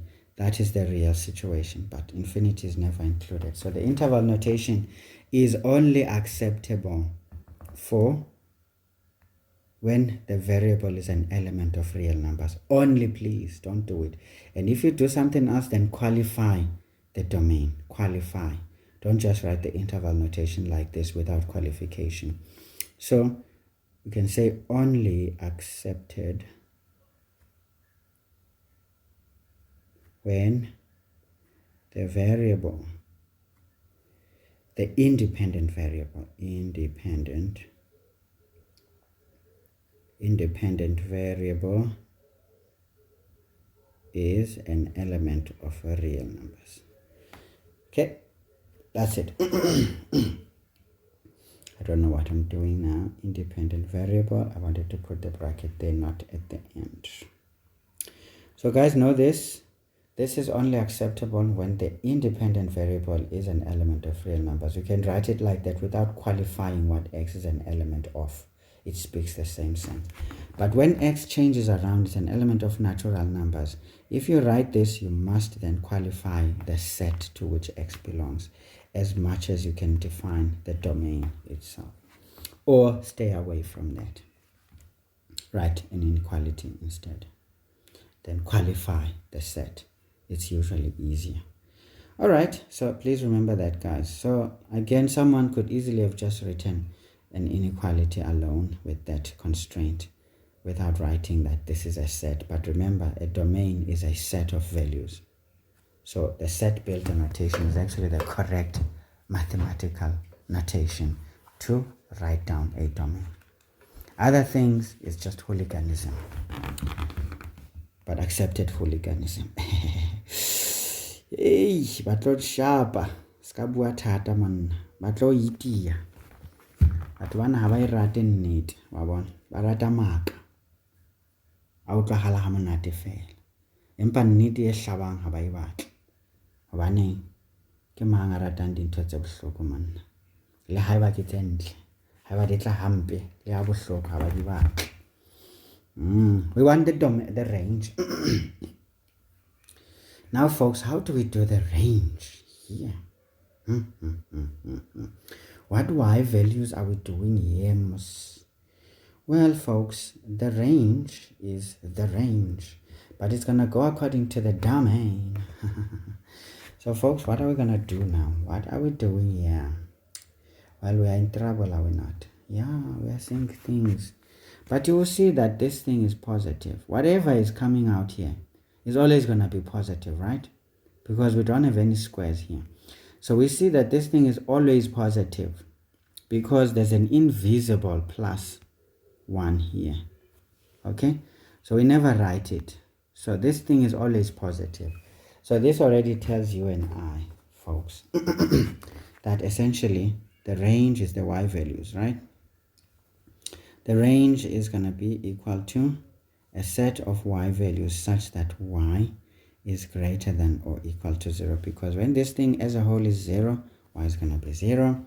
But now we need to qualify also y is an element of real numbers. It follows its domain. Nice and easy, okay? So that's the more mathematical way of writing it, but some people are hooligans by nature and they love it. And there's nothing we can do about it, because if it gives us the results, why not take it? But we're taking it with a pinch of salt. All right. So, folks, that is the story. So you look at what you are given, you look at its quality, and you see you don't need to do other things here, okay? You don't need to do other things. But let me tell you something now. Here's another way that you can think of this. Remember, guys, here I'm taking this time to show you things. Of course, if you don't have the patience, it's okay. It's up to you. Remember, this is your learning experience. Remember, when we are given h of x equals the square root of x minus 1, this implies that y is equal to the square root of x minus 1, right? Now, if we square both sides, remember how we deal with radicals? We will do stuff. We'll get y squared is equal to essentially x minus 1, right? Now, if we make x the subject of the formula, because we know that we only have a set of acceptable x values here. That is the story there. Now, if we make x the subject, it's going to be y squared plus 1. And guess what? That's what it is. Now we ask ourselves, what is going on now? Because we have a situation that we don't understand. Well, we do understand this situation. Now we can see that we said x must be greater than, what did we say? Greater than 1. Now, for x to be greater than 1, or equal to 1 for that matter, it means here, as you can see, this is a perfect square. this can either be greater than or equal to 0, because even if we put negative y values, this is always going to be positive. Now, we know that y ranges from 0 to positive infinity, essentially. That's what it is. So can you see the acceptable y values here? Because we know x by definition from our domain should be like that. And so we know that y here as a whole is always going to be 0 and more, because it's a perfect square. So a perfect square is always greater than or equal to 0. So the essence of this y in this position is this situation. Of course, this is just me trying to do an interpretation of the range that this spells out. And indeed, you can find the situation. So by interpreting the y's position, you can actually decide now, okay, all right. But of course, make sure this ties up nicely with the domain, because now we chose to define x in terms of y so that we can see exactly what is the range. So in here, you can make the conclusion there for now that the range is going to be such that y is greater than or equal to 0. But this goes all the way into infinity because of our domain. So we know that y epsilon, our special r. Of course, this is me writing it like a hooligan now, but the proper notation, you know, that's the proper notation, because this is a set of values. But when you write this qualification, you are effectively doing the same thing. You are giving us a set of those values with their strict and special constraint or condition. Yawena funda izinto ezizakumangaza ngoku. Ayiqonda. Ufunda izinto ezizakumangaza. Ufunda izinto ezizakumangaza. Anyway, guys, so that's it. Sigqibile. So there are certain techniques, guys, that can help you only if you trust your algebra. So guys, algebra. Yay. Algebra, guys. Yo, hey. Nizabona umhlola if your algebra yenu weak or yantenga. You need to look at things another way. Some students, remember, this is a function, folks. It means we can put it on the Cartesian plane. Yo, Thixo wami, uzawubona umhlola mntana esikolo. Senifuna nje ke uba ube strong umntana esikolo, ungabi weak. Because ndiyanazi nina ni weak kahle. And niyakuthanda ukuba weak, and I hate being weak because you know what, I spani le nto le. If I can ask you, what graph is this, guys? What graph is this? What graph is this? Yewena usibuza ntoni ngomhlekazi, sange sake sayizoba nje lena. Yo ne question mark ezingaka sange sazibona injalo lonto. What graph is this, guys? Do you know? Oh, Thixo wami, you guys don't.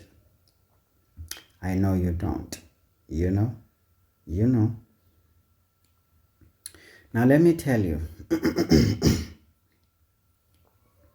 This graph is a very special graph, you know. This is a logarithmic graph. Oh, this is a logarithmic graph. Okay, let me not say it is, but it looks like it. And in fact, it can be considered as it. Yo. Remember, if we start a square root, if we start a square root, that's an inverse of squaring. And that means the original expression here essentially could easily be considered as a square of some sort. But now when you take a square root, we are reversing that. And guess what? What is an inverse of a square of an expression? Is actually a logarithm. It's another way of looking at it. So technically this is a log graph. But now once we introduce a square root sign, we literally restrict. So it's a restricted log graph, essentially. So that's what I'm trying to get to. So guys, if you don't think about these things, I mean, come on, you are ridiculous, all right? Don't do the subject, just go away. Okay, I'm lying, don't go away. Some people are meant to become good workers. They're not meant to lead. But if you see yourself as a leader and you're doing maths and you don't really think about the things you do, then you are bluffing, okay? You will only make a good employee with hard work, but you'll never reach the level of inventing or finding, discovering, creating, being innovative. No, you'll always follow what others are showing you, which is good. I mean, think about it, guys. In the workforce, there's only maybe 3 or 4 executives compared to the employees. The employees can fill the entire yard, but the executives would not even fill a room. You understand? This already tells you that the equation is not balanced, okay? It's always like that. So there's no harm in being just complacent.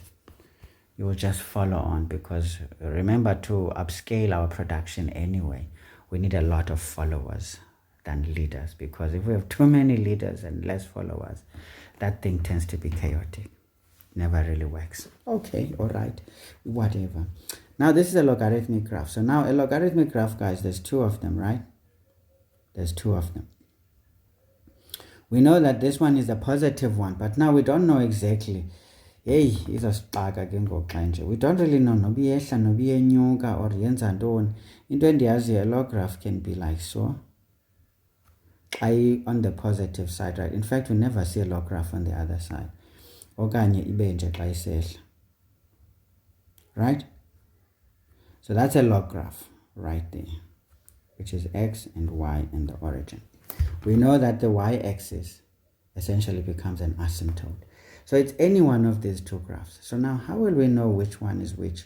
We then check values. We do the table. Yabona, ukhetha values ke ngoku. And i-values ukhumbule ke mntana wesikolo uzozikhetha ngokwe miqathango or imibandela. Umbandela wethu uthini? Uthi x must be more than or equal to 1. So singamfaka u1 xa sithanda. Sithi ngu1, sithi ngu2, ngu3, ngu4. Sithi ke ngoku ngu-x lo bengu-y phaya. Then sifaka u1 phaa sithole u0. Xa sifaka u2 phayana sithole u1. Xa sifaka u3 phayana sithole u-square root 2. Xa sifaka u4 phayana sithole u-square root 3. And this thing keeps on going. Now that's it. So siyayizoba ke ngoku. Xa ingu-1 phayana siyazi uba le graph i-grounded. Xa ingu-2 siyayazi uba iya ku-1. Xa ingu-3 soyiyeka phaa ku-3 ke ngoku. Sithi ke ngoku le nto lena inje.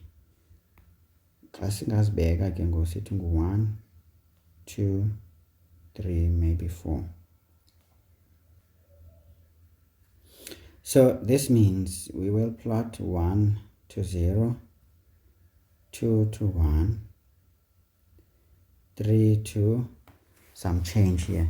Now square root of 3 is 1 comma some change. Square root 3 is 1 comma some change, so it's 1,7 effectively. So it's very close to 2. And can you see it starts becoming very slow all of a sudden? So this means the graph here is over like this. Must check in color. The graph here is gonna go stuff. It goes stuff like that. Now we can see which one. You see that one. So this is a log graph, folks.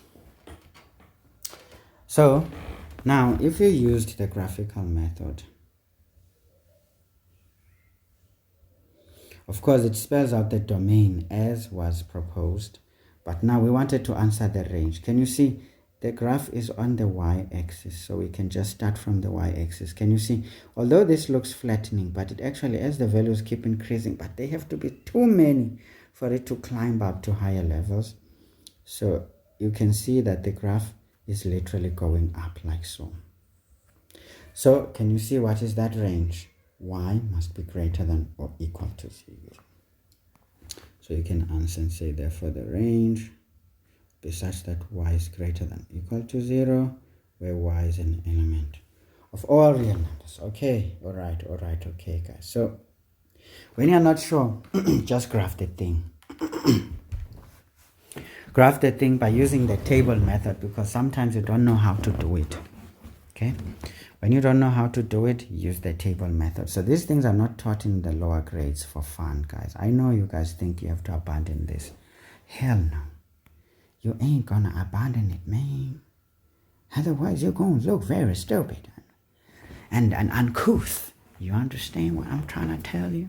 I'm trying to tell you some pearls of life here.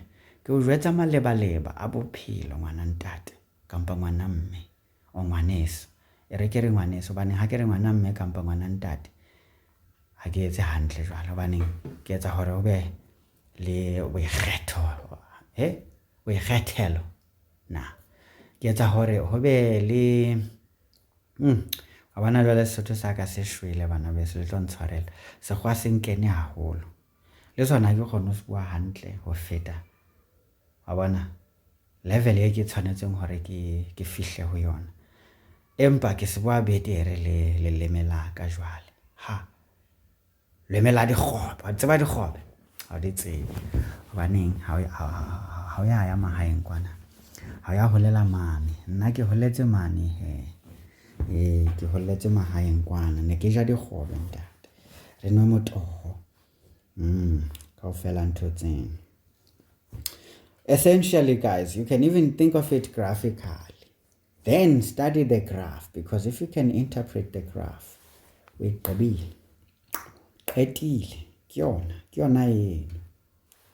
have finished it. You have done it. Okay, guys. Yo, dilambile, guys. Katin pause and eat. Senteta kakhulu ndilambile ke xa sendinjalo. Okay, guys, so I actually wrote something stupid here. As I'm eating, I'm reading what I wrote. I wrote rage instead of range. Okay, guys, so now that's essentially what happens here. Now, let me just tell you something strange that you will probably not think about. Some people go around the world talking crap that, in my age, I'm 65 years old. I ain't never met no position in my life and in my line of work where I got to use these things, so they're a waste of time, should just go and land on the job. Okay, yes, it sounds right for those people. Remember, the wiring of an individual is something you cannot change. It's how it is. But let me just show you why these things are very important. For example, a straight line equation that passes through the origin. I'm just giving you now, guys, some practical applications of these things as we discuss them, because remember, there's no time to do a lesson on applications only. I'm not that guy. I'm the integration guy. Now, if we draw a line through the origin, let's say, because the negative side of things is imaginary, is it not? Because it doesn't make sense. So let's say there's our equation. What could we use to model this? Now, let's say, for example, you're a neurosurgeon. You are a neurovascular surgeon. So you're dealing with brain aneurysms, AV malformations, AV fistulas, or arteriovenous fistulas. Sometimes you've got what we call carotid cavernous fistulas, CCFs, as opposed to using that as congestive cardiac failure. Now I'm punching you now, if you are not punched enough already. So I'm punching you in the face. Now let's say we're looking to model aneurysms.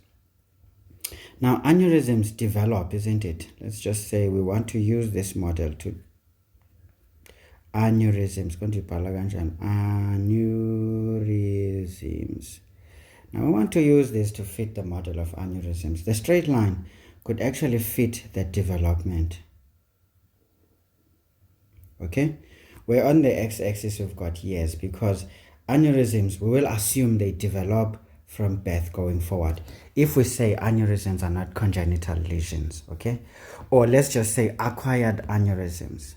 They only develop after you are born. Okay?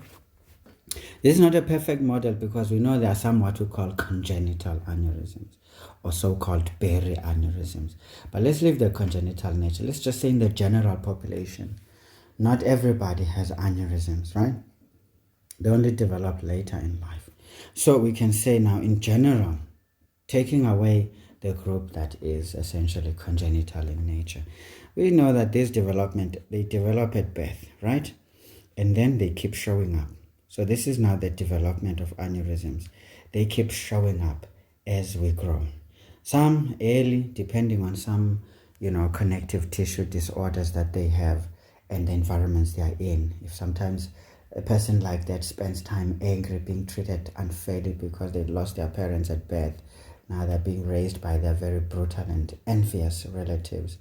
Those kids may actually eventually develop an aneurysm much earlier, because if they already have a connective tissue disorder, now these are subjected to very high pressures because of chronic stress and anxiety, and essentially this can lead to the development. Again, also some people, because of poor eating habits, they develop diseases much earlier.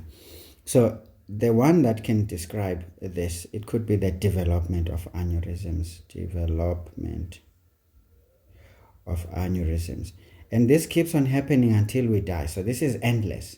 As you can see, it doesn't seem to stop, because as we grow older, we tend to form or develop aneurysms in our brains.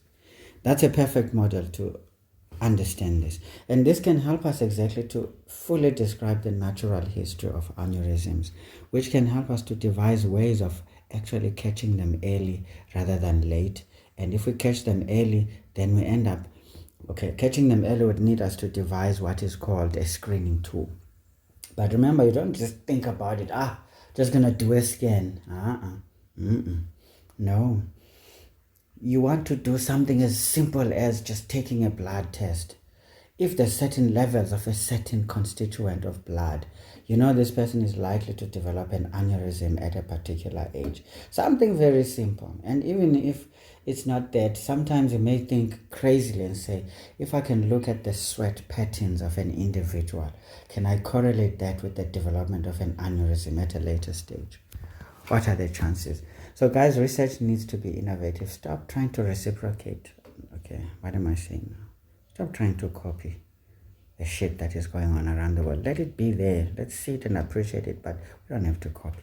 You can easily just look at the sodium content in sweat in someone and be able to tell this one is going to develop hypertension in future. And if they have a very high risk or a good correlation with that, which is usually a least squares regression line, right, to do correlation. And what is that? It's a straight line equation, essentially. An imperfect one, but it is effectively a straight line equation, which is why we can model aneurysms like that. Okay? So that's the idea. So if you go around talking nonsense, I've never seen how a straight line equation works in medicine. If you're a doctor, it means you are an average doctor. Thank you very much.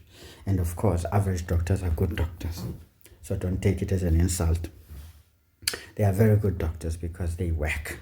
Once they are given a model to work on, they work. But they don't develop models. So that means they cannot answer something outside what they know or what is known. Okay? But, special doctors are the ones. Now, remember, by being a specialist, it means you can do research. That's why a specialist program always has research as a component to it over the academia. Of course, we need the experience, first of all. But we also need a research ability. This is why not everybody can be a specialist. I see a lot of people are trying to specialize, but they're not inclined into being researchers and innovators and the game changers. They just simply try to fit in rather than, to create a platform after another and let others keep playing catch up. Anyway, guys, I'm being silly now. Development of aneurysms can be modeled by a least squares regression line using straight line method, which is what we do in statistics. Hey. Secondly, let's say now after these have developed, we know the natural history is that they rupture. When do they rupture? Or when would we expect them to rupture? Now, a straight line is not true because now rupture is related to the growth at this time of an aneurysm rather than the development. Remember, development is the formation, not necessarily the growth. But rupture is related heavily with the growth of an aneurysm because as it grows bigger, the wall becomes thinner, and therefore pressure that surmounts, or should we say that goes beyond the capacity of that wall to contain it, meaning the elastance of the wall. If we exhaust it, then it's going to rupture if we increase the pressure further than the limit of the elastance, right? Now, this is what happens here. So a growth is not exactly a linear, because a linear, it says it can grow endlessly and there's no way. An aneurysm grows, maybe fast at first, but then the growth slows down because we have reached its maximum capacity of the elastic fibers on the wall to stretch beyond that pressure level. Now, this can follow a logarithmic equation, because can you see it almost seems to slowly grow. After 3, you can see the changes are small. This means as it seems to plateau, although we know that if we keep going, we'd actually get a bit higher than here, but in a very slow fashion over a very long time. So when it seems to plateau, it means this thing can rupture if the pressures go beyond a certain level. So this can tell us about the rupture. So the rupture rate, or should we say the natural history, which is a rupture, because eventually this ends up rupturing and killing a patient. So we can model this using a logarithmic expression, but not directly. We can use something like this. Of course, what is under the square root will depend on a lot of issues that are also research-based and based on our data, and of course trying to apply maths into a human model of some sort. So guys, all I'm trying to say, these things are not crazy. They can help you with a lot. Now, I'm not going to go on and to say what model can give us, an ability to treat this effectively, and in fact what treatment thresholds can we say if we reached this, we know this person can have 20 more years without ever having to worry about this particular aneurysm in question if we attended to it this way. Again, these things follow a mathematical model. But of course, many of you don't know these things, because I can tell you, even specialist neurosurgeons don't know these things. I promise you they don't, because when they do research, they go for a statistician to analyze it for them. Even the statistician is just going to use algorithms and models that they learn, but which they don't actually fully understand exactly the significance. So it takes really being a guy who pays attention to detail to really fully appreciate these kinds of things. So guys, all I'm trying to say, folks, this thing can go very far and very quickly, by the way. But yeah, let's not go far for now. So all I'm trying to say, guys, there's a lot you can do with this maths. As crazy as it looks, as abstract as you may think it is, it's actually not. But hey, whatever. Let's go to 6. Question 6. Ndikubele sendivele ndibhalo 5 kodwa bendibhalo question nami kodwa. Hayi kodwa ngibani unendaba. Question 6. Okay, masibhale kahle. Question 6. Let's scrape that thing, man. Let's scrape that thing. Now it says determine the domain and the range of the following. Now kuzokhala inyembezi, umntwana esikolo ongafundiyo efundela ukwazi, ofundela nje upasi exam athola 100% kodwa regurgitateile ngelo xesha. Ngasebenzise kwalwazi phaya.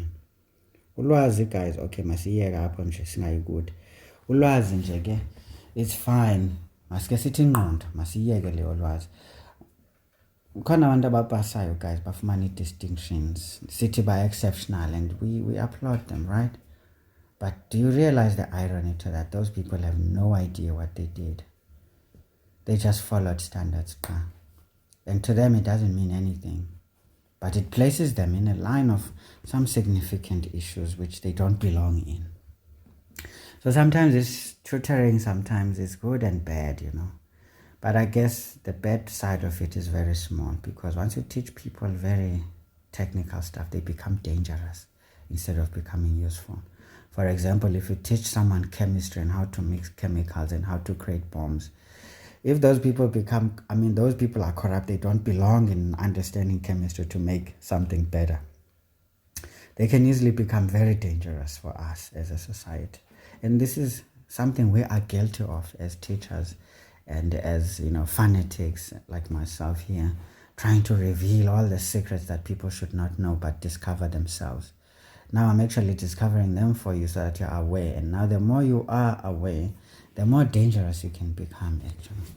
Anyway guys, bendiyiphika nini, ndizama ukuthi khona abantu abakwaziyo ukuphumelela, baphumelele emagqabini. that is closer for there are people who excel and excel exceptionally. But they don't understand what they're doing. Meaning, abanangqondo.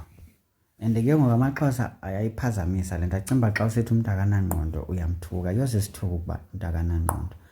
Ungabi nangqondo means you lack understanding, which is closely associated with a lack of insight, basically. If I can put it nicely in English, it's a lack of insight, because even there it means you do have understanding, but your understanding is not useful. Okay?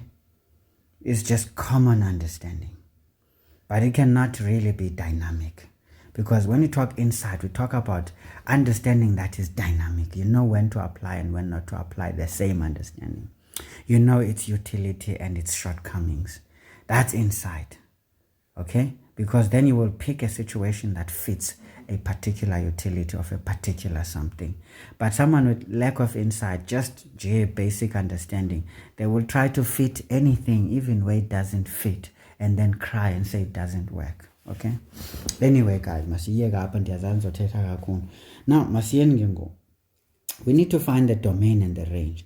Now, what do you do, guys? Again, inspection. These are linear equations, okay? We can put them on the Cartesian plane, but nothing is going to make sense here. Okay? It's not going to make sense, because something is going to be very, very challenging here. Once you get rational equations, rational in the sense that you're doing division, you know that the denominator becomes important. What can we not do when we have a fraction? We can never have a over 0, where a is an element of real numbers. Okay, so always, guys, define the stuff here. This is not acceptable where a is an element of real numbers. By the way, what is the name of this symbol? We call it an epsilon sign. A symbol, epsilon.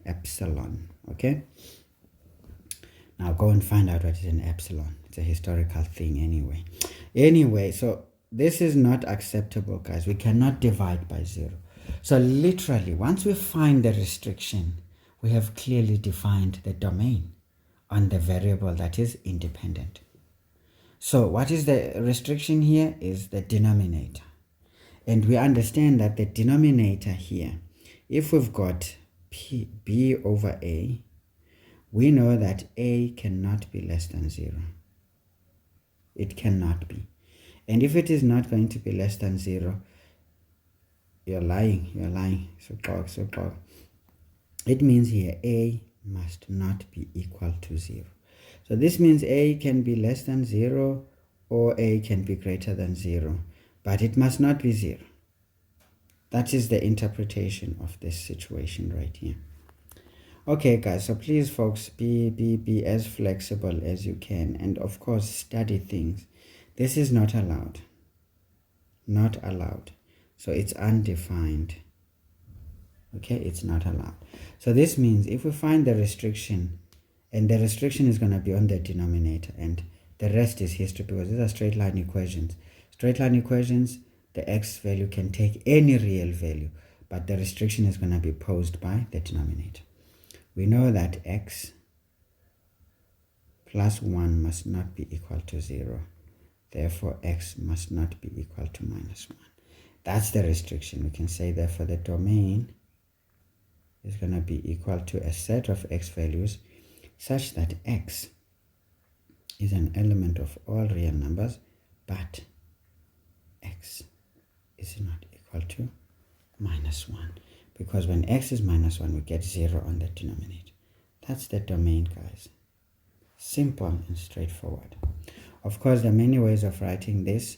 We can write here x is an element of negative infinity, because we saw that less than 0 is good, but going to minus 1, which is our limit, and it's not included. That unions, that minus 1 not included, going to positive infinity. So interval notation is to be written like that for a situation like that. Okay, all right, okay, guys. So, or you can just simply write this alone without defining a particular set, because this by itself is essentially defining the set, but with a restriction. Okay, so this one is as easy as that. So when you get these rational equations or rational functions, whenever you think about it, first of all, if this is a function, it means it's real. If it's real, it means it exists. And for it to exist, we must not have crazy situations. Now, where do we look for something that is a potential for a crazy situation? And that's where we put some restrictions. Okay? It's like a child. Umbona umntwana apha uyakwazi ukuqupha. But ingxaki xa ikwazi ukuqupha uzawuhamba yoqupha esizibeni apho sinenyoka atshone. So you put restrictions there. Okay? That's all. If you can't, you put a fence that they cannot cross, or a barrier that they, or you limit them the extent to which they can go around their surroundings. Okay? So anyway, guys, ndiyakuthanda uthetha man. Hey, ndifuna uthetha man, ndifuna uthetha. 6.2. Uthi umhlola ke ngoku masifumane hayi siselapha sikakagqibi. So now this is number 1. Now masithi Roman figure 1 ke lo. When we're answering the domain, sithi Roman figure 2. Sifuna range ke ngoku.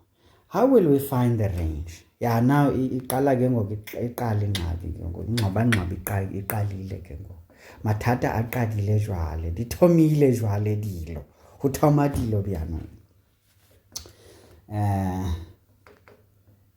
Yeah, things begin now. The things begin. What do we do with these things that are beginning now? Well, like folks, we know I have a defined situation for x. So algebraically, for me, I know that g of x. Okay, let's write it nicely. Because I know, guys, I need to be methodical so that you also can be. Because that way you will be very exceptional, trust me. It may look unnecessary, but it is very necessary. We know that g of x is simply y is equal to 2x minus 3 over x plus 1. Now remember, the range is always going to have a restriction on the y, isn't it? Because if we've got a restriction on the x, there's definitely a restriction on the y. But now how do we do that? We say this is over 1, we cross multiply. So what do we get? We get xy plus y is equal to 2x minus 3. Okay? Now remember, we want to make x the subject. So we take the x terms together. So we transpose this there, or we can transpose that to the other side. It really doesn't matter, guys. But since this one is leading, I'm going to say I have xy minus 2x is equal to, I transpose y, so I will get minus y minus 3. Right. Now what is the highest common factor here? It's y. No, you're lying. It's x. Because remember, we want x to be the guy driving the forces here. This is y minus 2 is equal to minus y minus 3. Therefore, when we solve for x here, we know x is going to be minus y minus 3 divided by y minus 2. Now, what do we know? X is restricted by the denominator, because if x is real, meaning x exists, right? If x is to exist, then we know we need to look at the restrictions on y, because that way we will find the range. Can you see, guys? This is the algebra you will never think about. You will probably never see in the book. If you did, well, that book is good. But I have hardly seen books that go to that extent. But anyway, guys, it's because the standard way of teaching cannot be complicated. This is why these platforms become very useful.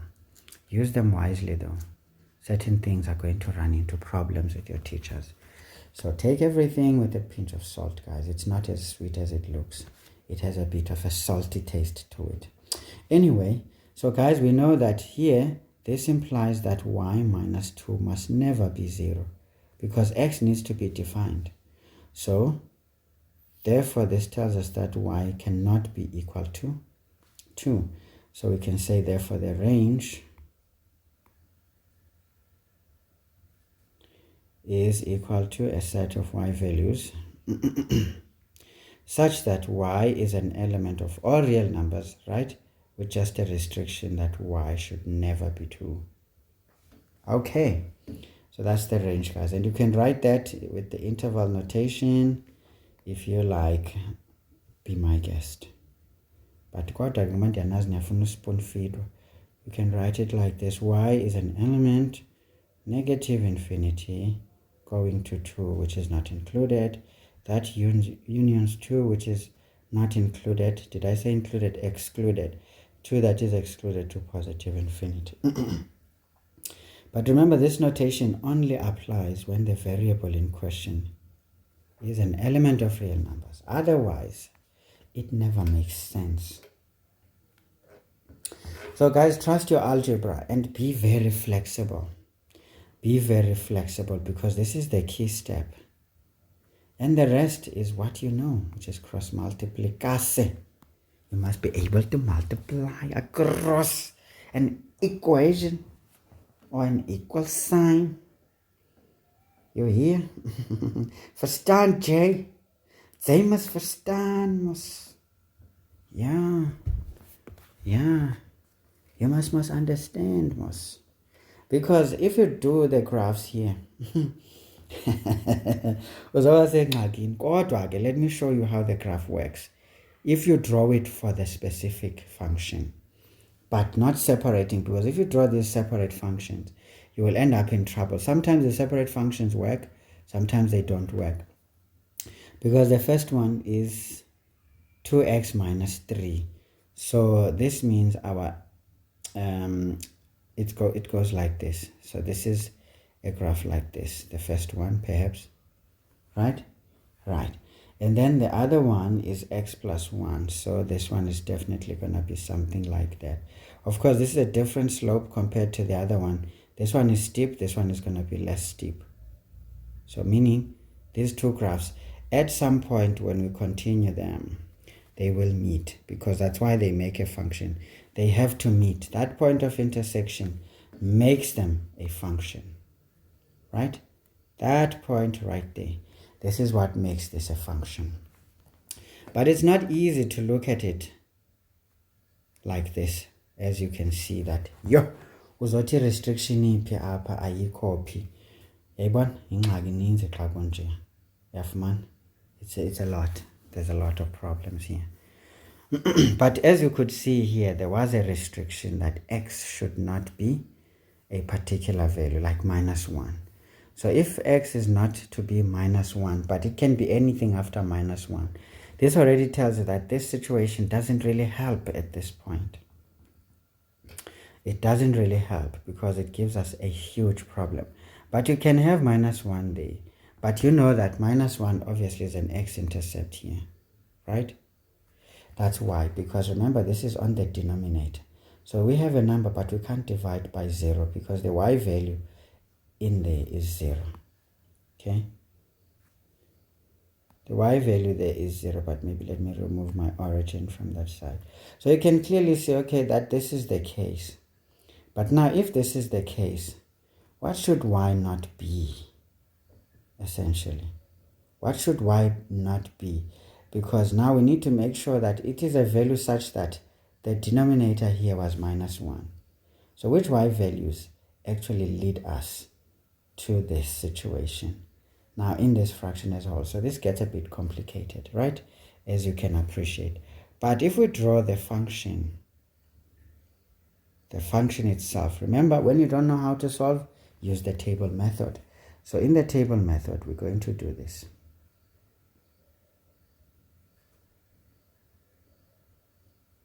So remember, these things are not taught for fun, guys. They are not taught for fun. All you need is an idea of what this looks like, x and y. So obviously we saw that x values only restrict minus 1. So we can say safely minus 2 minus 1. As much as we know that is restricted, but we want to see what happens. And then this is going to be, say, 0 and then maybe 1. Then we saw that when x is minus 2, what happens? We put x as minus 2 there. Minus 2 times 2, that's 4. Minus 4 minus 3 is minus 7. Here we get minus 2 plus 1, which is minus 1. So minus 7 divided by minus 1 is going to be 7. Alright, we do that. We just put it on the calculator to avoid issues. So I've got minus 2 into 2, right? Or we say 2 into minus 2, minus 3, that whole thing. Oops, I made a mistake here. Fraction button 2 into minus 2 minus 3 divided by minus 2 plus 1. Okay, I get 7 indeed. So that is what we get. And then here we know this is undefined, right?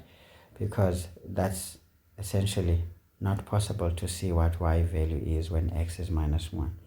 But when x is 0, what do we see? This is just minus 3. Okay, and then when x is 1, so we got 2 minus 3 divided by 2. So this is minus a half. So this is minus a half. Okay, so this goes on like that. Of course, it helps sometimes to get the trend, maybe make it a bit bigger, because certain questions are going to be technical if you keep this too short. So maybe let's put 1 and 2 there and see. So 2 and 3, now 2 and 3, so when we have 2 there, we get 4 minus 1, that's 1. That's 3, so that's a third. Okay, and then when this is 3, this is 6, this is 3 on the numerator, then this is 4, so this is 3 over 4. Okay, nice. So this is the trend, because we want to be able to graph this thing so that we can make an opinion of our range. The domain is easy, as you could see, but what about the range? Now let's see. We saw that minus 2 for this function goes with 7. So this one went with 7. Let's say there's 7 up there. So this is what we have here. Okay? And of course there's a jump here. Remember, there's an asymptote here. This line never gets, crossed at all by our function. It's restricted. So we draw that asymptote nicely. And then we can try to see the trend beyond. Okay, guys, I just used my domain, right? I don't know why I ended up with minus 2. Oh, okay. Let's just forget about the things that we did. So this restriction, I'm on besteta ngenye function, so this is another one. Okay, guys, sorry. I'm losing my train of thought here. But now let's say we put minus 3 where x is, just so that we can get the trend. Let's say minus 3, and maybe extend it to minus 4 as well, so that we can have this right. 1, 2, 3, 4. Now let's see, what do we get when we put minus 3 in our fraction? So we've got 2 into minus 3 divided by minus 3 plus 1. So I get 9 over 2. So 9 over 2 is basically 4,5. So 4,5 maybe somewhere there. If that's 7, maybe 6, 5, 4, right around here. And then when we have minus 4 there, so leave the structure so that you just change values easily. Then you just press, we get 11 over 2. Now 11 over 2 is increasing now. Can you see this was low, but now this goes up all of a sudden. So this one goes up, it's 5 comma some change. So this already tells us that we've got a graph that looks stuff like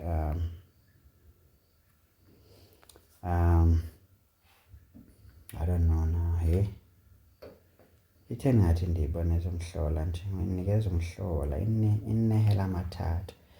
Yeah, 9 over 2 is 4,5. Okay, so this graph is increasing going this way. But at minus 2, there's no 7. Is it so? Yeah, 7 over 2, man. Not 7. I was wondering. 3,5. So I made a mistake here. This is 7 over 2. U. Okay, you see, it's good to check. But now I'm seeing something that makes me scared.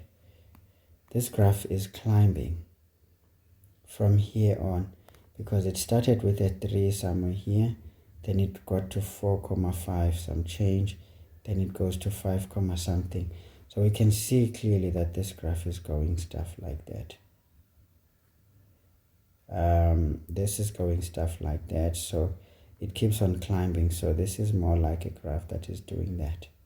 It makes sense, because as we go this way, we are climbing from a lower value.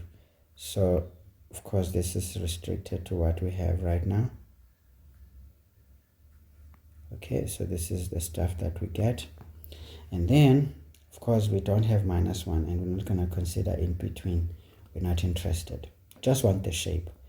And then we jump the asymptote, we get to 0. 0 gives us minus 3. So let's say minus 3 is here. Minus 1, minus 2, minus 3. So now this is minus 3, minus 2, minus 1. Okay, guys, this is getting crazy. So when x is 0, this is minus 3 as a whole. And then this is minus a half when x is 1. So this is maybe there. And then this is a third. Okay, now I'm thinking, did I do the right calculations? Hey, let's see, 2 into 0 minus 3 into 0 plus 1. Yeah, it's minus 3. And then, so when x is 0, we get minus 3. And then what happens when x is 2? Sorry, is 1. Hey guys, this thing is challenging me now.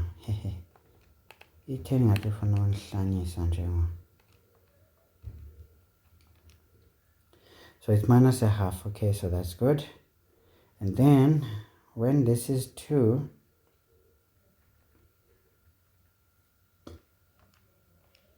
we get a half. Okay, that's good. Not a third, but a half. Yeah.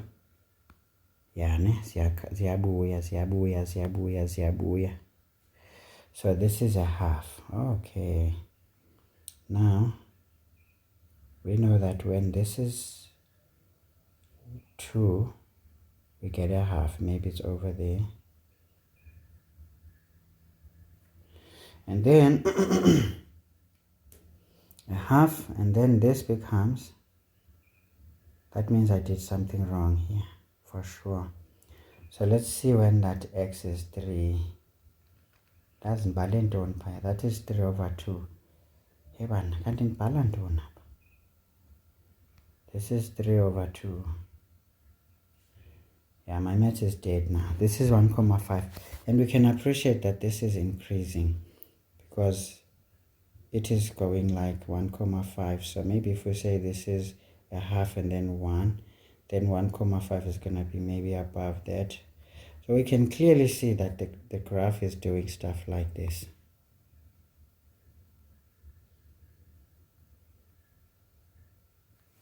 There's one. Strange as it looks, this is what it looks like. Okay.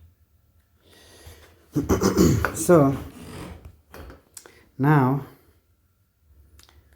that is the story, guys. But now you can see that as the graph grows, it's growing like that. So it's approaching a particular line. I don't know why I had this situation here. There's a particular line. You see, this one is clearly, if we were to continue, it would not cross this line. So it would be doing stuff like that, okay? And then if we look at this one, obviously it's going to come from this side as well if we consider those values. and then it will go across like that. But if you look at it, this one also approaches some horizontal line like that. So it means there's an asymptote also on the horizontal.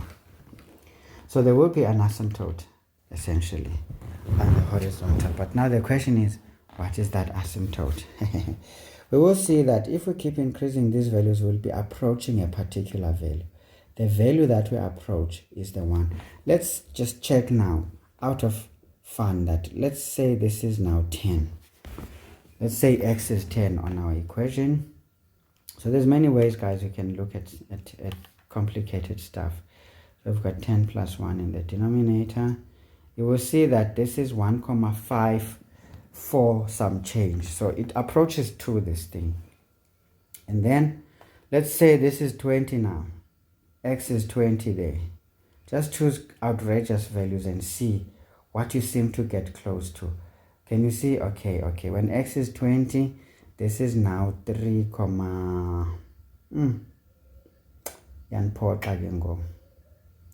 Oh, I didn't change my denominator, sorry.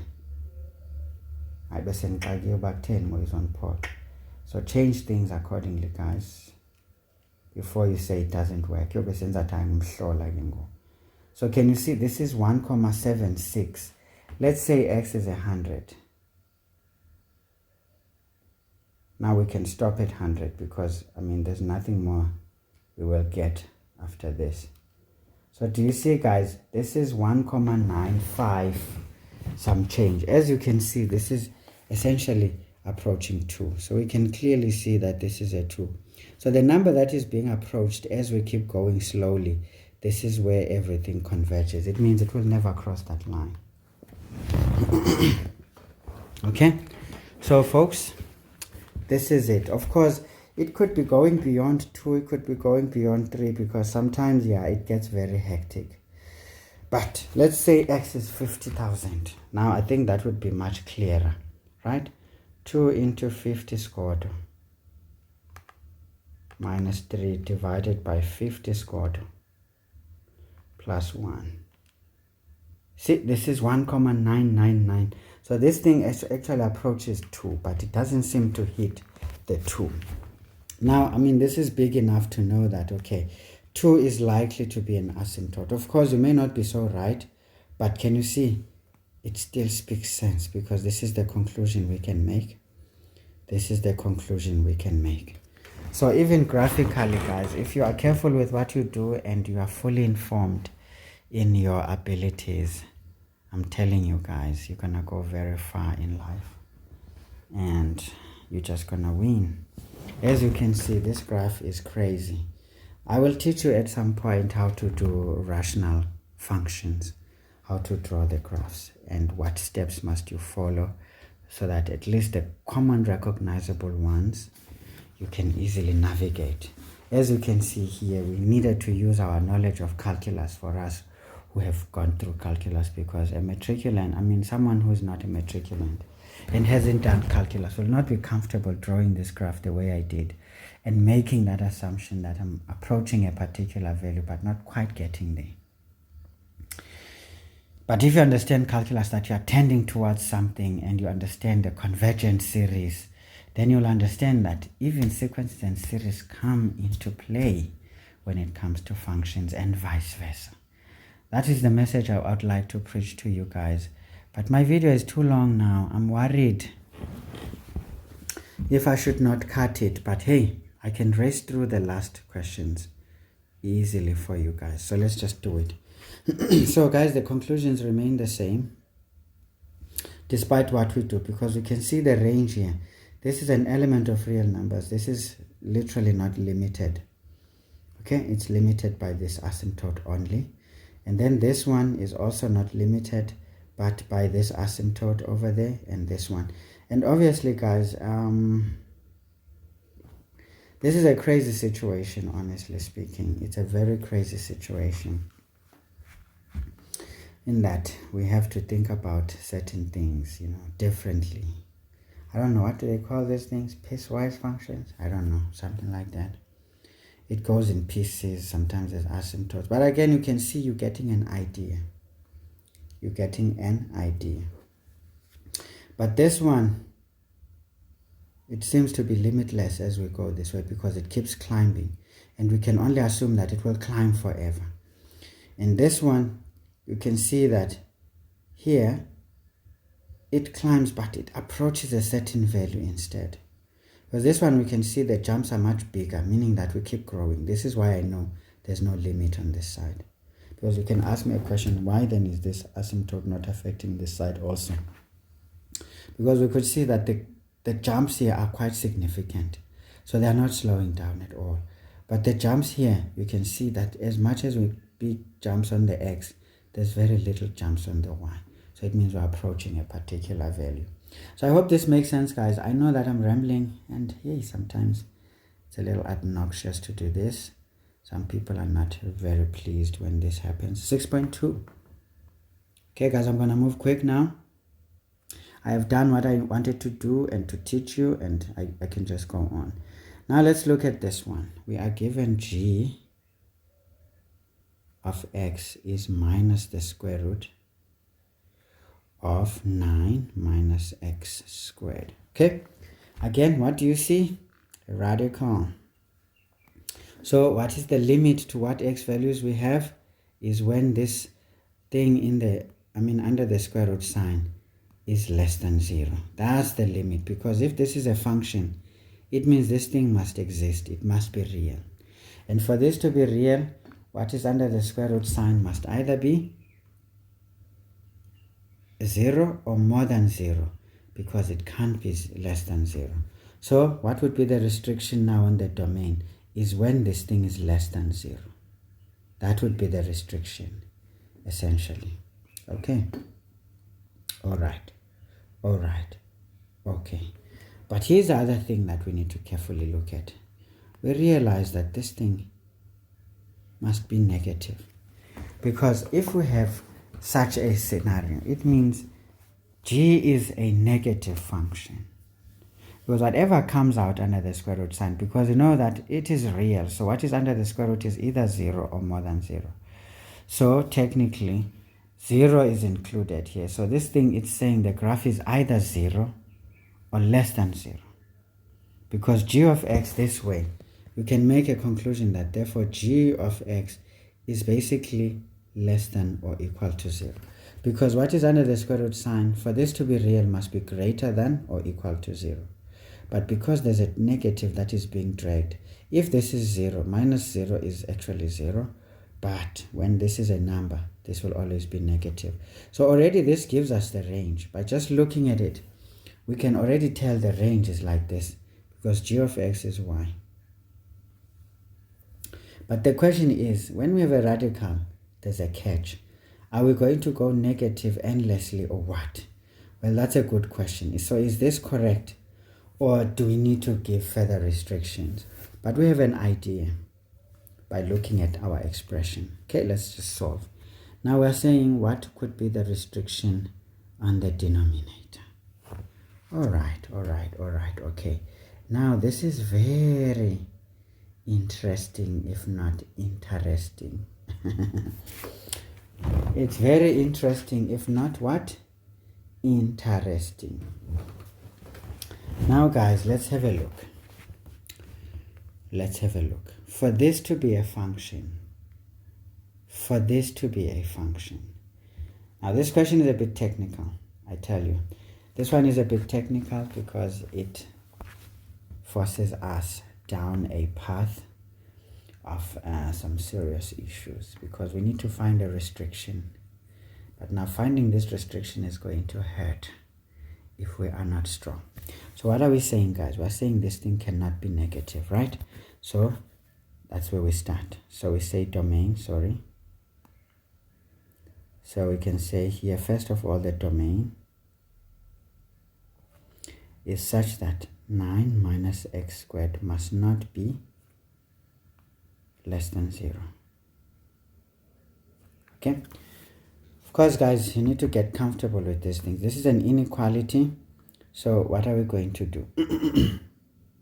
Now, we simply see that essentially, technically, this is a difference of 2 squares. So we can factorize it.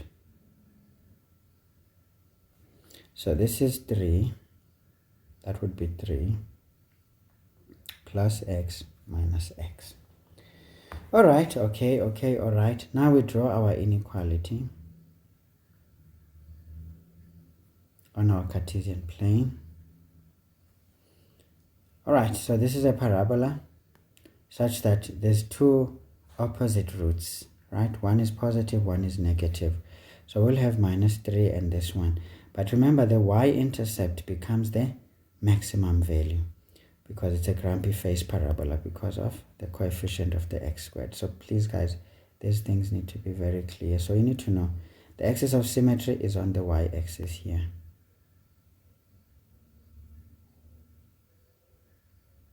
Try to make it nice and proportional. So this is how this graph is going to look. So this is at 9. The y-intercept is the turning point. And then we've got here minus 3. And then we're going to have 3 here. So when is our graph less than 3? Oh, sorry, less than 0. Sorry. It is less than 0 in this region. Because all these x values from 3, all these x values below 3 and above 3. Okay. Actually, my 3 was meant to be there. And maybe the minus 3. Forget that it's inside those areas. Now we know that when our graph here is negative, we cannot take the square root sign. So that is the restriction on the domain. So what does that mean? It simply means remember, domain is all about valid. But this time we wanted to look at the invalid.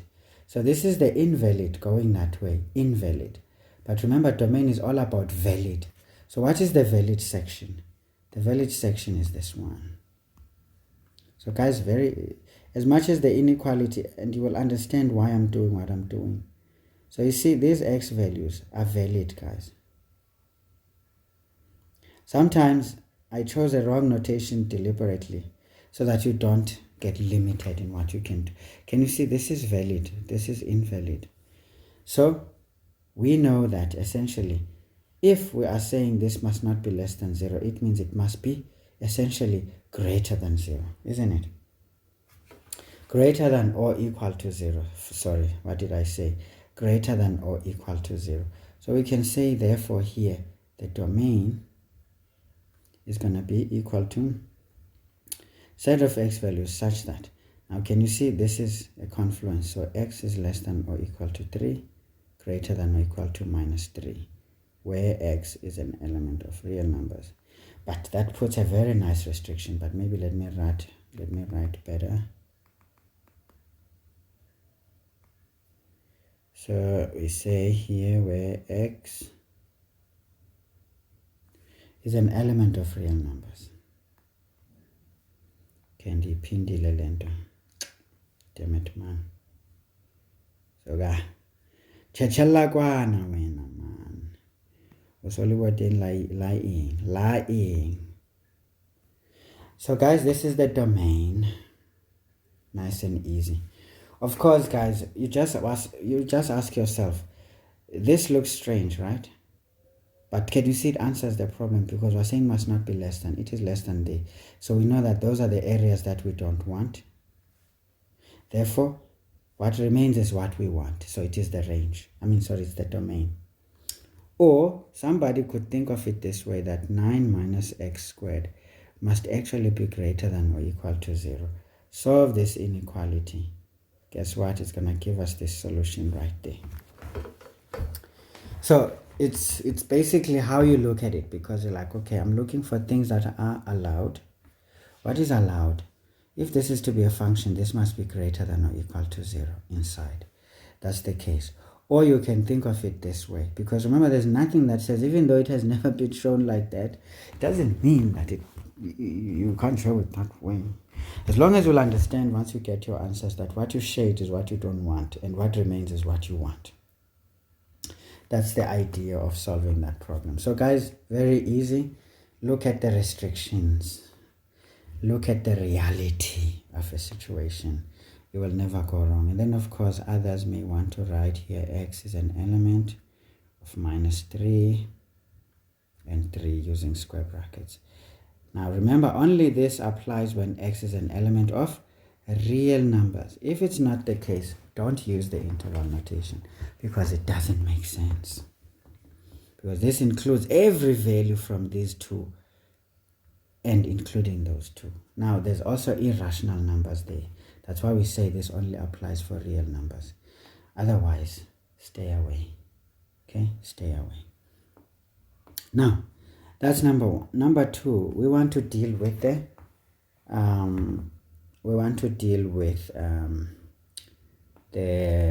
what is the story now? We want to deal, guys, with the range. So how do we deal with the range? Ooh, zinkingas. Can you see we got the range, but partially. But now how do we complete this? What makes us do what we want to do? What helps us to complete this? Again, you know that g of x is equal to minus the square root of 9 minus x squared. And so this would imply that y is equal to minus 9 minus x squared. If we do the gymnastics that we know, what will we get? We will say this implies that y squared is equal to, now that becomes positive, and this is 9 minus x squared.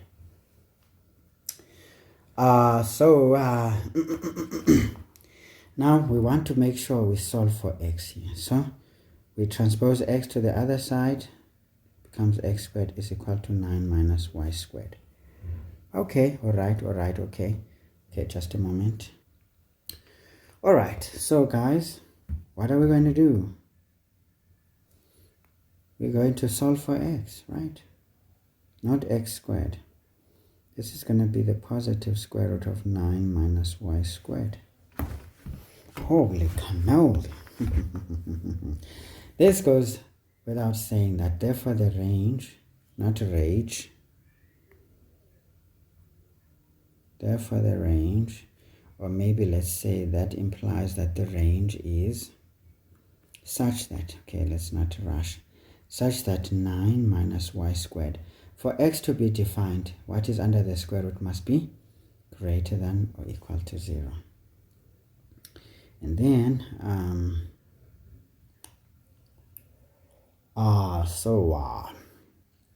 difference of two squares, right?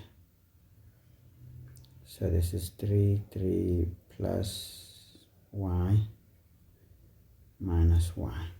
And of course this goes on to give us what we want. Using the graphical method. Remember guys, relatively accurate graphs are very important.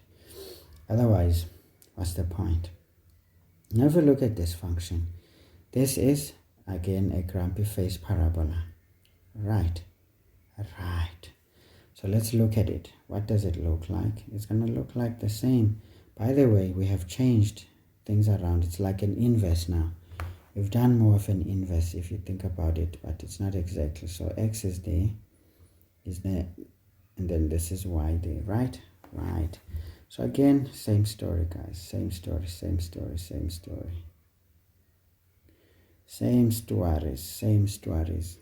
So this is going to be -3. This is going to be 3. And then, what are we going to say? This is greater than or equal to 0 here. Okay? That's it. But now remember why from the original. Now this is why certain techniques are good but not perfect. But remember y is negative. So it means this entire side does not exist. As much as we get a solution, it is not included in our solution. So you can see now that, oh, okay. We saw that y must definitely be less than 0, but it has to be therefore greater than 3, because now this is the interval that we get. So we can therefore write our range nicely. Therefore, the range, not rage, come on. Sorry, guys. So the range is equal to a set of y values such that y is less than or equal to 0 but greater than or equal to -3, where y is otherwise an element of real numbers, so meaning any other real value between and including those limits. Of course, guys, you can go on and write the interval notation. I cannot do it for you all the time because in any case it's not mathematical. So we want things that are signatory of the things that we must be doing. Can you see? Knowing how to solve a parabola using the graphical method is not good enough in certain situations, because it means you need to adjust the solutions. So remember, when you trust your algebra so well that you can even see the limits of the algebra, but even the gains of the algebra, you win. Because as you can see, guys, as you can see, we saw that we had to take the restriction naturally and combine it with an algebraic calculation that is imperfect, that we need to perfect, and then we make the solutions work. Okay, so guys, you can see there that there's nothing fishy, nothing special. It's all that we know. And when these questions come in your question 1, remember question 1 is always going to haunt you with these kinds of functions, because you're thinking, I'm only going to handle functions when I get to the function section. You don't realize sequences and series. You don't realize algebra. You don't realize, the very functions themselves actually interplay. They interplay. All right, guys. So what is the best way, though, of doing the range? Because the domain is easy algebraically, usually. I would say it that way. To do the domain algebraically is very easy, but the range can challenge you if you don't know how to draw this function as it is.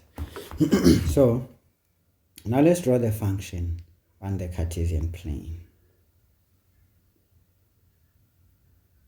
Because if we can draw the function on the Cartesian plane, knowing the domain, then we are sorted. So what did we say the domain must be? We said element of real numbers, with just the exception of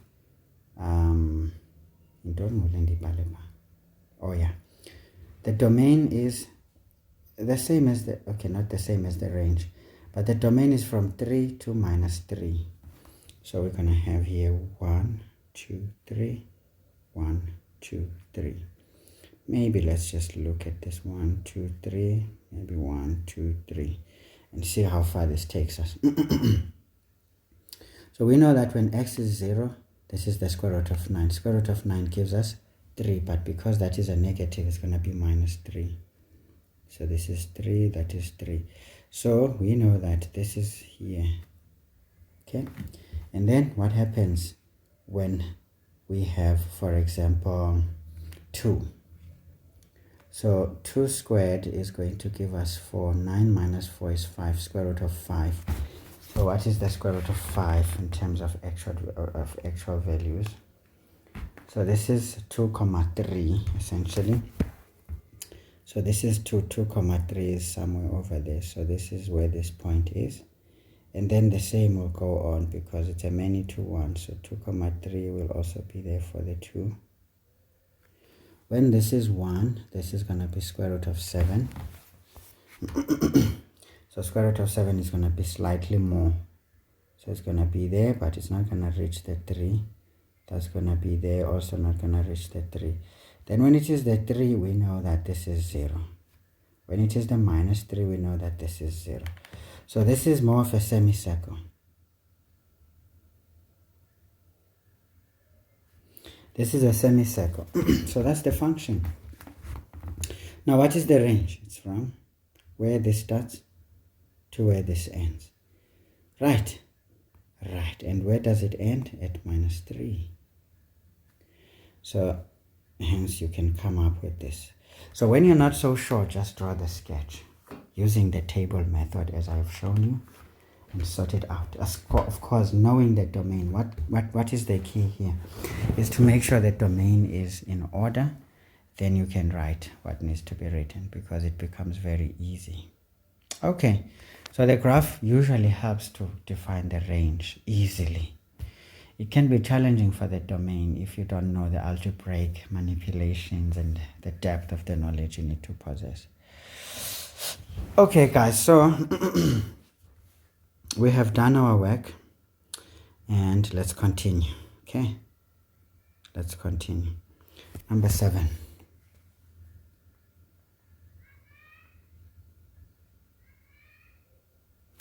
Now question 7 says, if f of x is equal to x squared minus 6x. Okay, this is now much easier. We need to prove that f of this situation is like that. So this is easy. F of a minus 2 is going to be, so the input where x is, we put a minus 2 all squared minus 6 into a minus 2. This is going to be equal to a squared minus 4x plus 4 minus 6a plus 12. So this is going to be a squared, why did I have x here? 4a. Now this is minus 10a, this is plus 16 indeed. So we've done the proof. You can easily say then, and here you make your conclusion that therefore f of a minus 2 is equal to that. Here this implies that f of a minus 2 is that intermediate step. Okay, this is when you're just trying to make sure everything flows, because maths has to flow. So we've done it easy. Then it says, hence determine the value of those following issues. 7.1, we've got a, if f of a minus 2, so we write it f of a minus 2 is equal to 0. So this implies we put what is f of a minus 2. This is a squared minus 10a equal to 16. So this is nothing but a quadratic. So they like these questions that simply shift the variables a bit. They force you into that, and they know you're going to give up 16. It's going to be 8 and 2. So this is going to be minus 8. This is going to be minus 2. So you can say therefore a is a 2 or a is 8. Easy. Again, you can check these values by plugging them back and make sure you get 0. Okay, please. So 7.2, it says a, if this is equal to 20, correct to 2 decimal places. This is already telling us that we're not going to get rational solutions. So we write again the notation a minus 2 is equal to 20. This is more of a hypothetical situation, but just to have you solving things you didn't expect to solve. So this is still a squared minus 10a plus 16 equal to 20. So this implies that a squared minus 10a, now bring in 20, we get minus 4 equal to 0. And we can see there are no factors of 4 that can give us 10. So this also implies that a is going to be minus, now I'm just going to jump in here. This is minus 10 plus or minus the square root of minus 10 all squared minus 4ac. So Papa went minus 4 into 1 into minus 4 over 2 into 1. Okay. Therefore we can solve for a here. So remember guys, this is a critical step when using the quadratic formula. If on the equation we've got a minus 10, we must see a minus 10 for b.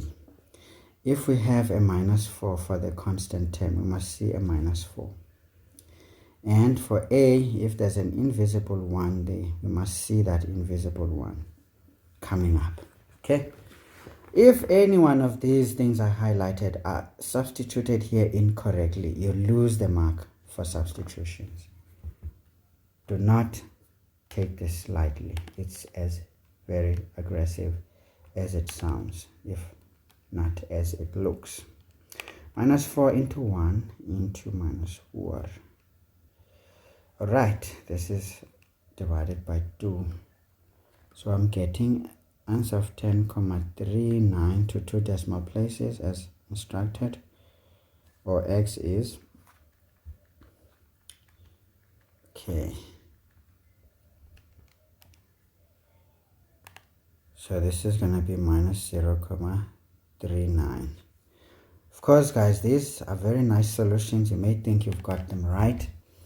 Do not dare do that. Take this back into the original. Okay? Take this back into this original, provided you've written it correctly, to check that rounded off to the nearest integer.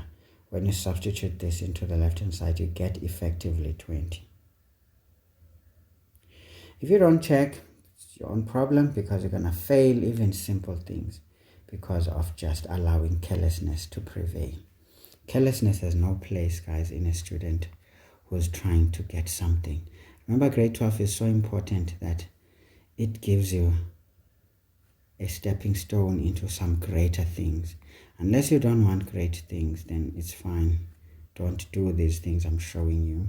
Don't even watch the video if you feel like, yo, this video is too long. The things contained here will probably never meet until it's too late. Anyway, I don't care if that's the case anyway. So guys, we know that x is an element of these numbers. What are these numbers? 0, 1, 2, 3, 4, 5. These are positive integers from 0. So these are whole numbers. We write a natural number sign with a sub-0 there. These are natural numbers, but from 0 to 5. So this is the domain, guys. We will never substitute any other x values here. So this domain is restricted to these natural numbers. So this is the story. Now it says this expression, again, what do we have? The square root. We've got the square root of 9 divided by 4 minus x. Alright, so guys, look at this thing. This is a perfect square, so we can literally take the square root of this. But the issue becomes this dude.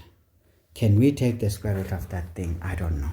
But anyway, nobody said this is rational per se. This could be also irrational. As long as it's real, it's all good. But we know that there's a restriction here because of the denominator. Nice. So it says now, when is this expression not defined? So it says determine for which values of x is this not defined. Now, what values of x do we have at our disposal? Those ones.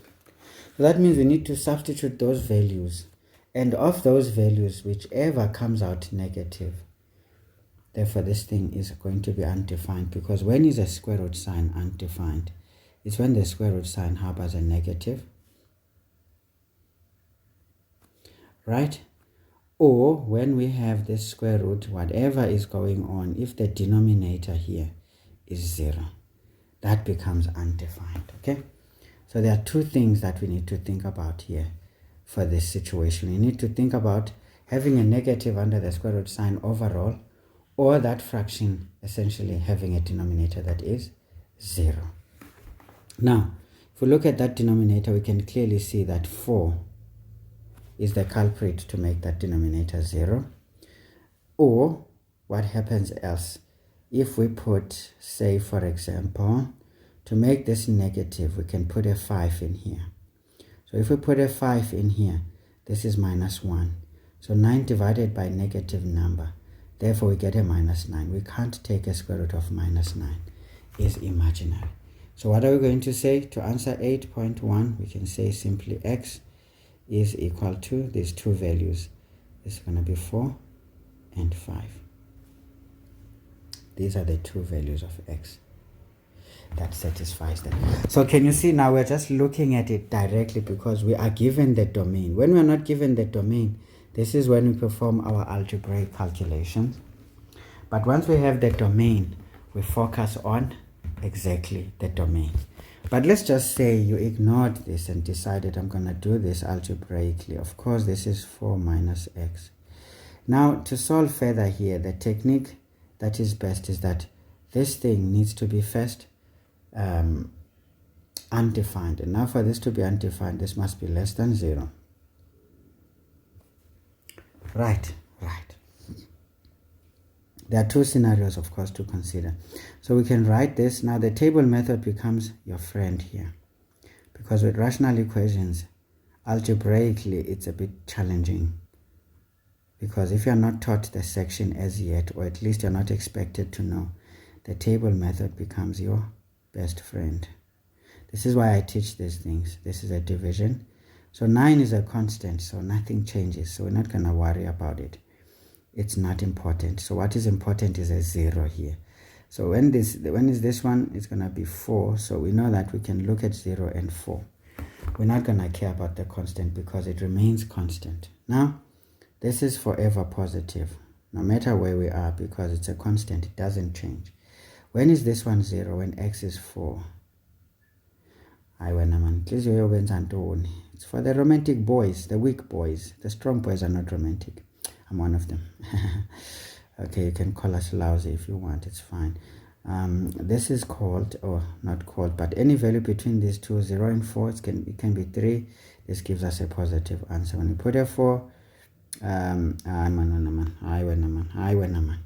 this 0 is here. So this one is going to be 4. If we put a value greater than 4, 4 minus 5 is going to be negative. If one side is negative and this is linear, this is obviously going to be negative. So you don't even have to worry about it. But you can check the values if you're not convinced. This divided by that is negative. Positive divided by negative is negative. Positive divided by negative is negative. Positive divided by 0 is undefined. Positive divided by negative is negative. And what did we say? For this to be undefined, this thing has to be like that. So we know that undefined is here. No. Less than 0, Less than 0, this is not included, but we go in this direction. And then this is also saying that we can go in this direction because all of this is less than 0 like that. But now the question is, guys, are we even going to be able to go to the negative side in terms of the x values? Because remember, this means x must be less than 4 or x must be greater than 4. Is that correct? Not exactly. Why? Because we have a problem in that there is a limit. So values greater than 4 are truly okay. All right, okay. They are truly okay. But the issue is that now x values must be greater than 4. But what is greater than 4 here is 5. So the x value here must be 5. Yo. So you can clearly see, guys, that this 5 is good. Essentially, that's the story. But what happens when x is 4? X is 4 such that this is 0, isn't it? So this is 0. And now this is already undefined on its own. So a square root of an undefined is always going to be undefined. But now we need to choose one particular value now, right? So this means we can refine our answer and say x must be 5. Okay, guys? But I don't think 4 is excluded. But again, our solution is suggesting as much, that we need to first say this must be negative, so that should be anything like 5, which is good. But 4 is also making it undefined. So I think this is correct, yeah. I think this is correct. Because at the end of the day, it answers the question. Less than 0, yes, that's good. We can ignore this, but we see that this is undefined anyway. So it also gives us what we want. So those two solutions are important. So can you see, guys, how you adjust this thing? So you know that this one we don't want, because we are restricted as to how far we can go. And also, this is not just any other value. Okay? So x must be essentially equal to 4, or x must be equal to 5.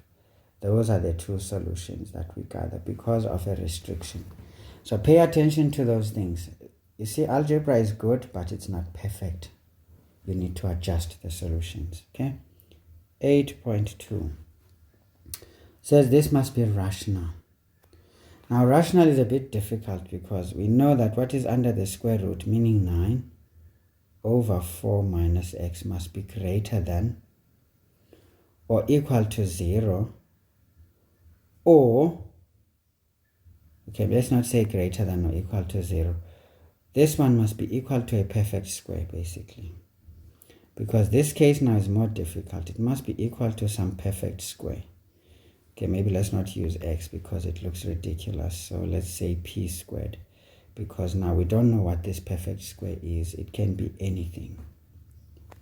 But x, we know, is an element of real numbers. So we can easily put x there and say that must be equal to x squared. Maybe that's fair, don't you think? I think so. Maybe it's perfect. Yeah, maybe let's conveniently choose x because x is an element of any real number because a perfect square keeps changing depending on the value of x.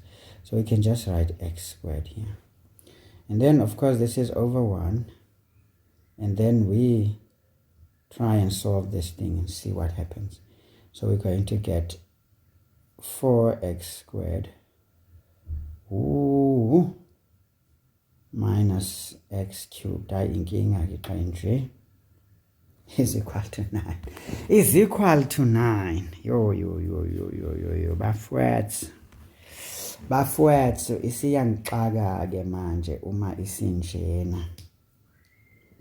Isingididile. But there are many ways of killing this cat. But I think the algebraic technique, if it goes to a cubic function, is gonna be ridiculous. Now let's avoid algebra. Can you see algebra is good? It can work if you know how. I will show you some other time. But I feel like it's gonna make this video too long, so let's not even get there. Now we know what values to check, so we check them. So what are we trying to say? This must be a perfect square, basically. So what happens? When we put 0 in there, this is 9 over 4. We end up with square root of 9 over 4. Is this rational? Yes, because square root of 9 is 3, square root of 4 is 2, and the fraction of integers is rational. So yes, 0. So we know that x is equal to these values, 0. Is there more? Let's check. If we put 1 in there, this is going to be the square root of 9 over 4 minus 1, that's 3. Now this is the square root of 9, which is 3 over the square root of 3. Now if we rationalize here, this gives us just root 3. Now root 3 is irrational, so nope, can't be 1. 2. 4 minus 2 is 2. So we're going to end up with the square root of 9 over 2, which is this 3 over root 2. Again, this is irrational. So 2, thank you very much, you're not wanted. 3 is going to give us a square root of 9 over 1. Now we can take the square root of 3, we can take the square root of 1, and this is a rational number. So essentially 3 is good. 4 gives us 0, so this is undefined, so it's out. 5 gives us a negative under the square root, this is undefined, out. So these are the two solutions here.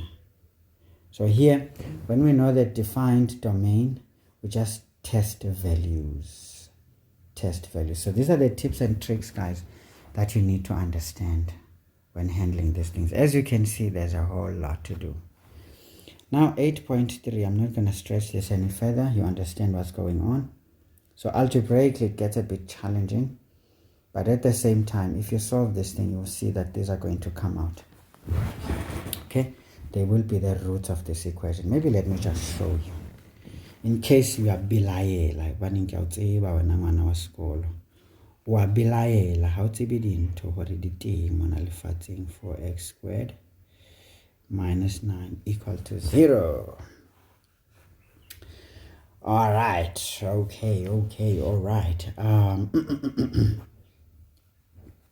Now we need to look for a factor here.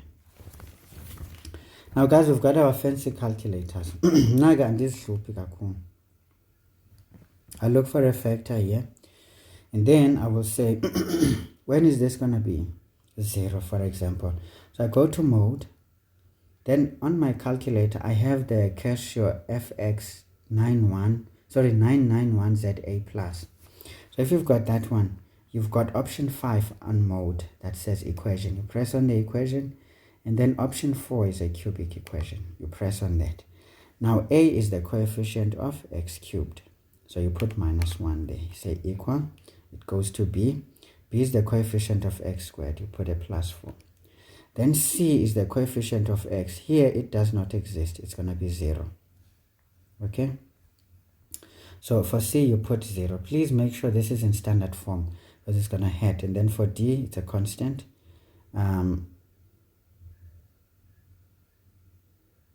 Yeah, d is the constant, so it's going to be -9. And then we press here. Once you press equal, it tells us here that the only one that is rational is 3, right? Because the other one that we got is strange. It gives us something else. There's 3 roots here that we're getting. We get -1,3, it's irrational, so we're not interested. And then we get 3 as the x2, and then I get again an irrational root. So I want the rational one where it is 0, the factor. So if 3, we know that now here, minus into 3 cubed plus 4 into 3 squared minus 9. We know that this is equal to 0. It is so, right? Minus into 3. Okay, now let's get out. We go back to computing, which is option 1. So minus into 3, cubed. Is it cubed or cubed? Khona lokho noma yikuphi uma usuthanda. Yes, I get 0. So I know that x minus 3 is a factor. Holy cannoli. Now, let us do this thing. Let us do this thing. Now, when we do this thing, guys, we understand that we are going to do this thing. Yabona u3 sekevelile vele nanke usekezivelele nje usezivelele nje. So to factorize this any further is crazy, but let's do it. So this is going to be x minus 3. Now I'm going to do it by inspection. So I know that I'm going to have an x squared term, and I need to bring up the constant. This is plus 3, because minus 3 times 3 is going to give me 9. Oh, let me talk to my niece. Okay guys, so what is going on in here? Now what we are going to have, this is going to be quadratic, right? So we're going to ask ourselves, when we multiply this, then we get 3x. No, I'm not interested in that. Now I want to focus on the middle term, 4x squared. How do I get it? So if I already have 3x squared here, minus 3x squared. Now to get a positive x squared, I must have here a plus what? 7x. Because this times that is going to give me 7x squared. 7x squared minus 3x squared is going to give me that. Now this is fully factorized. You can take it back if you like. It's going to go exactly there. Let's check. This times that gives us x cubed. Sorry. Oh yeah, no. Remember, this was negative, so this one must be negative. Now this changes this sign to a negative. Wait. Then it means there must be 0 now. Yo, I almost fed you poison. So this is what we have, guys. Okay, kind of made a meal. So this is what we have now, because guess what? Ay man, yima wena man. Emanyana, warithetha jwala, hey guys, sendiqale kabi le nto, masiqale ekuqaleni, seyandihlanyisa ngoku. So this is going to be minus x squared, right? Right. And then of course we know that we're going to have plus 3, okay? Now we are going to get plus 3x squared. So what do we get here? X. Yeah, now it's the here we can go. So we take this there, we get minus x cubed. We take this here, we get x squared. We take this there, it becomes plus 3x squared, and that gives us 4x squared in total. And then we take this 3 into here, we get 3x, ne? Plus 3x. No, I'm thinking, I'm getting plus, sorry, I'm lying. This, then this there is gonna get me minus x squared, right? This here is gonna give me x squared. And then this there is gonna give me 3x, okay? And then minus 3 times this is minus 3x, and therefore that cancels out, so I'm happy. Now this one goes there, gives me minus 9. So this is indeed fully factorized like this. As you can see, this one has irrational roots. That's why we got those irrational roots. So this is the only factor. So technically, we were told that these are rational numbers. So 3 is the only one. And of course, 0 is as good as nothing, to be honest. So some people may write it because it's included, but 0 is literally nothing. So guys, this is essentially how you can look at it. So can you see this thing yields the solutions? It yields the solutions. All right, it yields the solutions nicely. Because you saw that when we solve here, we get decimals. And remember, we were told x is a whole number, literally. So we only choose the only whole number that we have here. But remember, 0 was included in the domain, so 0 must also be included in the solutions. Wabon. Yes. So that's the one, guys. So I just wanted to show you this in case you're wondering what would happen when you solve this. Long division, guys, synthetic division, or inspection works. If you just know how to do the right framework, you can see the algebra is not exactly complete, but you can complete it by looking at the whole piece, not just a portion of it. Algebra is just a way of getting there. Once you get there, you look around, you will see more. And adjust accordingly. Now we're saying this must be irrational, meaning we must not be able to do it. And we saw the irrational ones was 1, 2 gave us irrational. And this one was totally undefined when we used 4 and 5. So we're not going to even look at them. But we want an irrational answer. So 1 and 2 was the one. So can you see a test above actually gives us the things that we wanted. Nice and easy. So can you see, having done a check for the other question, you've literally answered the next one. Don't panic. Here, you just do what you have to do. Because how do you say not a perfect square? It's not easy, ne? Yeah, it's not easy. But again, you can still solve this thing and say this is not a perfect square. Whatever you solve, it is not. Okay? Now you will choose the not that becomes a rational number. But of course, this is going to hurt. As you could see, we got irrational ones. And those irrational ones, what are you supposed to do when you get those solutions? You round off to the nearest integer. Yes, that's what you do, and that's how you get those values. You will still get 1 and 2, but you will have to know the issue of rounding off to the nearest integer, as you saw when we solved.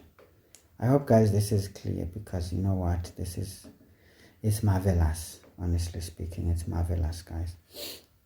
So if you solved this equation like that, not equal to, then you know that the one that's a rational number you don't take, but the one that gives us a rational number you take, but those values you round off to the nearest integer, and you will get 1 and 2.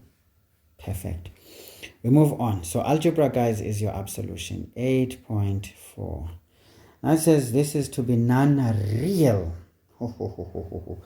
Now the non-real part is as good as not defined, because when something is undefined, it's not real.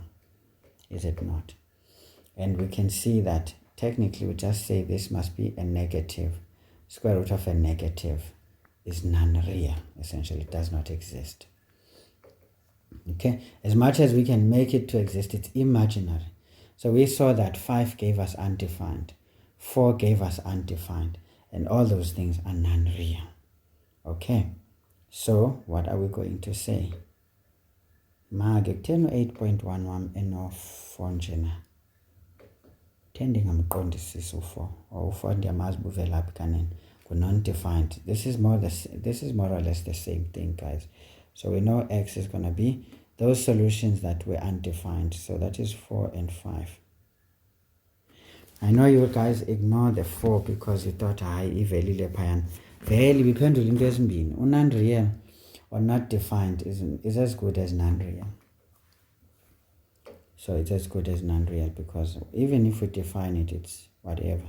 So guys, this is it for that question. So I hope you guys are going to be able to juggle these questions. Watch out for a question like this. It may hit you very hard and you can scream all you want. If you don't have the knowledge, you're gonna fail it. All right, guys, so this is easy. Now let's do the last question. So question 9. Finally, yagqiba le mfene le. Le mfene ndiyimethetha non-stop. Wasikwa waphola bantwana bam, wasikwa waphola. 9.1, we've got f of x equals 3x minus 1. And now we're supposed to find the inverse of f. Okay, so we know that the inverse as a function of x is such that we switch x with y and solve for y. So this is going to be a third of x plus a third. And therefore we write our inverse because nobody told us in what format must we write. So if we're given in function notation, we're going to write it in function notation. Nice and easy. Please guys, pay attention to the notation proposed and try to stick with it rather than do your own thing. Nice and easy. So that's easy, guys. So 9.2. Again, we need to do the inverse. Now this becomes a bit naughty. Irrational tontons. Hehehe. Ayike lapho belila khona abantwana besikolo bavele bangathuthuzeleki. Kodwa ikhona ingoma ethi uthuthuzeleke uthuthuzeleke uthuthuzeleke. So basically where you see x you put y. F man. And apho sibona y khona y ngulwana mos ya kuye nalo asoniphaphela sifake x. So we swap the two and still solve for y, guys. So this is over 1, so we cross multiply, so we get 2xy plus x is equal to y. So we bring in the y term here, we get 2xy minus y is equal to, transpose this, becomes minus x. And then we take out the common factor, which is y, or the highest common factor, so which is y. So we remain with 2x minus 1 equal to minus x. Therefore, we solve for y. This is going to be minus x over 2x minus 1. So that is the inverse. Hey! Injalo, ibialo, ibialo, ibialo. Ibialo on twain, ibialo on twain. Obviously, guys, there's a variation to this because, yeah, you can wonder that what if I transposed this thing to that side and left x alone? That could still be looked at. You could have y is equal to, y, you minus the 2xy equal to the positive x, we just rearrange it. So we take y, we get 1 minus 2x equals x. Therefore, we can get y as x over 1 minus 2x. That's also good. So it just depends on how you did the algebraic manipulations. It's not a big deal. As you can see, something reverses in a way. Okay, all right. So this is also correct. This is also correct because they amount to the same thing. Trust me, check any values you want. You'll get exactly consistent values. All right, folks, this is it. I will cut it here because I know I went about it the long way. But all I wanted was to reveal some secrets, guys, that I cannot sit down on one moment and teach you properly. I needed to teach you these things so that as we move on, we can move on nicely, okay? Because when I start talking about things, you don't want to, what is he trying to say? But I can never exhaust the things you need to learn. They can never be exhausted, guys. But the more you learn, the better you become, and the more limitless you become. Somehow you'll hit a limit, of course, but guess what? It is almost not noticeable, because most of the stuff you're gonna get is stuff that you are expected to know how to handle. And if you possess this knowledge and you have this dynamicity in doing things, you will actually see that you are succeeding beyond the expectation, even by yourself. Anyway, guys, I don't want to make this video too long. As long as it is this 3 hours, I hope they were happily spent. So I hope you guys are going to enjoy this. I'll attach this sheet, this worksheet, in the descriptions. If you are interested in it, please have it and play with it. Or even if you're a teacher, guys, because there's a chance that your students don't have data or they don't have smartphones, they won't see this thing on YouTube. So you can take this worksheet and actually teach your children extra. Remember, this should be a part of extra classes. You can't teach this as the main instruction.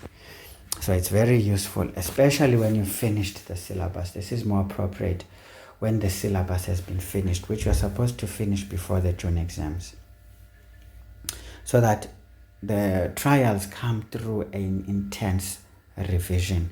This is when you can teach your kids these kinds of things, because these things are just small things that confuse students at the end of the year, because these are perfect for examinations like trial exams and final exams, but not mid-year exams, not, let me just say, not the term exams, because the trial is not necessarily a term exam, but it's more like an exam before the exam. So these are things to teach at that time, but I know most of the guys watch my channel are upgraders, so they will definitely see where this is going, and it becomes even better. See how bad it is. The first time you learn metric, you don't learn these tricks usually, because no one really teaches them. Even when they do a revision session, they more or less repeat the same thing you know already, but try to make sure you cram it. But now when you get a second chance, which is looking like an unfair situation, but it actually puts you at a very advantageous situation, because now you understand what is in front of you. Now you can even start to put it into perspective. And hey, you become the beast, and we will hail you as such. Anyway, guys, have a wonderful afternoon on Saturday, and I will post this. You'll probably have this by the evening, of course. I will also put a link on the group so that you guys can also see it, and you can watch it, and you will now remember from the lesson, and be able to refresh if you want. And of course, teachers out there or tutors out there, please don't ignore this thing. It may look too simple, but I carefully selected these issues and I carefully designed some of them. Others I got off some textbook I used to have. Some I created out of, knowing that the challenges around these issues are endless.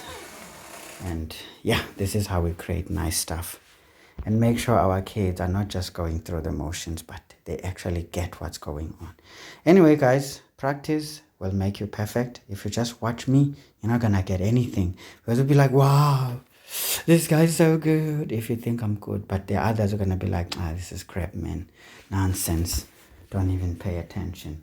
At the end of the day, if you don't take the responsibility that is upon you to ensure that you grow yourself with every resource you come in contact with, then it's going to be a very sad moment when you don't succeed in your endeavors.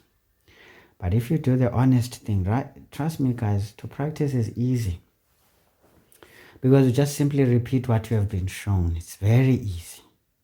And this is why it's never enough. For me, when you practice, like the actual practice, or what I would call studying maths. You practice what is expected and what is already shown to you. But celebrate those victories that you can reciprocate what has been shown is fine. But then look back. Just take a moment to look back. Could you have thought it another way? Would it work? Could I manipulate this algebraically? And where would I find the sense? Where would I not? And how do I reconcile those two differences? You know, as you have seen, I fully portrayed the strengths of algebra as well as its weaknesses. But right in those weaknesses, how do you make up for the weaknesses so that you still maintain an answer that is presentable? So that's how we do it, guys, and I hope you've enjoyed the video. Leave a thumbs up, consider subscribing if you're not, because you will then be able to access all the videos in the channel, not just the popular ones, because when you're scrolling through the channel, you will not see other videos if you're not subscribed. That I can assure you. But when you're subscribed, you will, in your in your feed, or should we say your notifications, but usually when you open your own channel, there's that part that is the feed. It says for you. The channel will keep on selecting every video they have not shown you. So if you keep checking your channel, you'll see that you'll keep seeing the videos that you probably would not look for actively in my channel because you may not see them. But what is nice is that it will always keep on showing you the videos, because the more others watch those videos, they become slightly popular, or at least most viewed weekly. Then it will actually propose those videos back to you, and you can actually see them within reasonable time. But the nice thing is, when you have subscribed, when you just scroll through the channel, it actually shows you all the videos from the first to the last as a list. You just scroll down until you get to the last. But if you're not subscribed, I doubt if you will be able to do that. This is why you'll only see the popular videos, which may not be very useful if you already know what's presented there. So subscribe. Remember, guys, it's just free of charge. And your subscriptions are not necessarily helping me in any way. I didn't monetize this channel. In fact, I'm having problems. I don't know. YouTube is refusing to monetize my channel, I suppose. In fact, let me put it out there. YouTube is refusing, because they are saying they sent me a pin, but it never arrives in my address, so I don't know why. So I guess they don't want me to monetize. I'll put it that way, because there's many ways of contacting me to give me my pin so that I can activate that. And it would be nice if I could, because the money I would generate from that, first and foremost, the priority of that money would be to get materials and to do more videos, get more people involved and pay them so that you can benefit in one spot. Then if the money is too great now that even it covers all of those things adequately, then I can start enjoying it too. Because I mean, I am the blood and the sweat behind it all. But the priority was not to enjoy, but to enhance. Because look, guys, if really this thing can do well, we can do wonders with it, you know. I really don't need the money that I would generate from this, but you would benefit from it greatly. Because I can start to make donations into certain schools, certain things that other kids lack, especially impoverished backgrounds. Or even in the not so impoverished backgrounds, but propose certain things, like be able to say maybe on a weekly basis, I go to District 5 in Grade11. I just take maybe one of the old colleges like Tlamuha there in Guatemala. Just put out some very good teachers for physics, maths, and science and pay them for the weekend. Or maybe for the week if the money is good. But I mean, I doubt it will ever get to that, because it's just a dream. But yeah, let's just imagine it did. You could actually hire those people to come and give revision sessions before trials and after trials for students to actually nail these exams, so that we get rid of this nonsense of poor performances. But anyway, guys, that's me thinking out loud and probably essentially dreaming, because it probably is never going to happen. But it's a possibility. It's a strong possibility. Anyway, guys, goodbye. It's been nice to be with you. Have a good afternoon and probably a nice evening when you review what we did. And to those who are watching this when it comes out, good evening, because you'll probably be able to view this by evening. Have a good evening of studying. But if you don't spare time, guys, to study things properly, you will never succeed. Ifana nokutya okungavuthisiswanga. If ukurhangulile akusoze kufane nokutya okuvuthiwe. Ukutya okungavuthwanga kunasondlo because the body does not absorb that thing. So you're just filling up your gut and your intestines with rubbish because yonke loo nto ilahle toilet. And that's why you realize that, hey, I've been eating what is presumed to be healthy, but look, I'm not. I'm actually suffering diseases. Ifana nenyama. Inyama ebomvu xa ungayipheki ivuthwe, guys, uzoba ne-hyperuricemia. And uzoba ne-gout. Xa uyipheke yavuthwa, ayikawundikhombise mfethu umntu odla inyama ebomvu evuthiweyo ephekwe yavuthwa. Ndicela undibonise one-gout. Andizange ndambona in my life. Anyway, goodbye, guys. See you some other time. Azishe.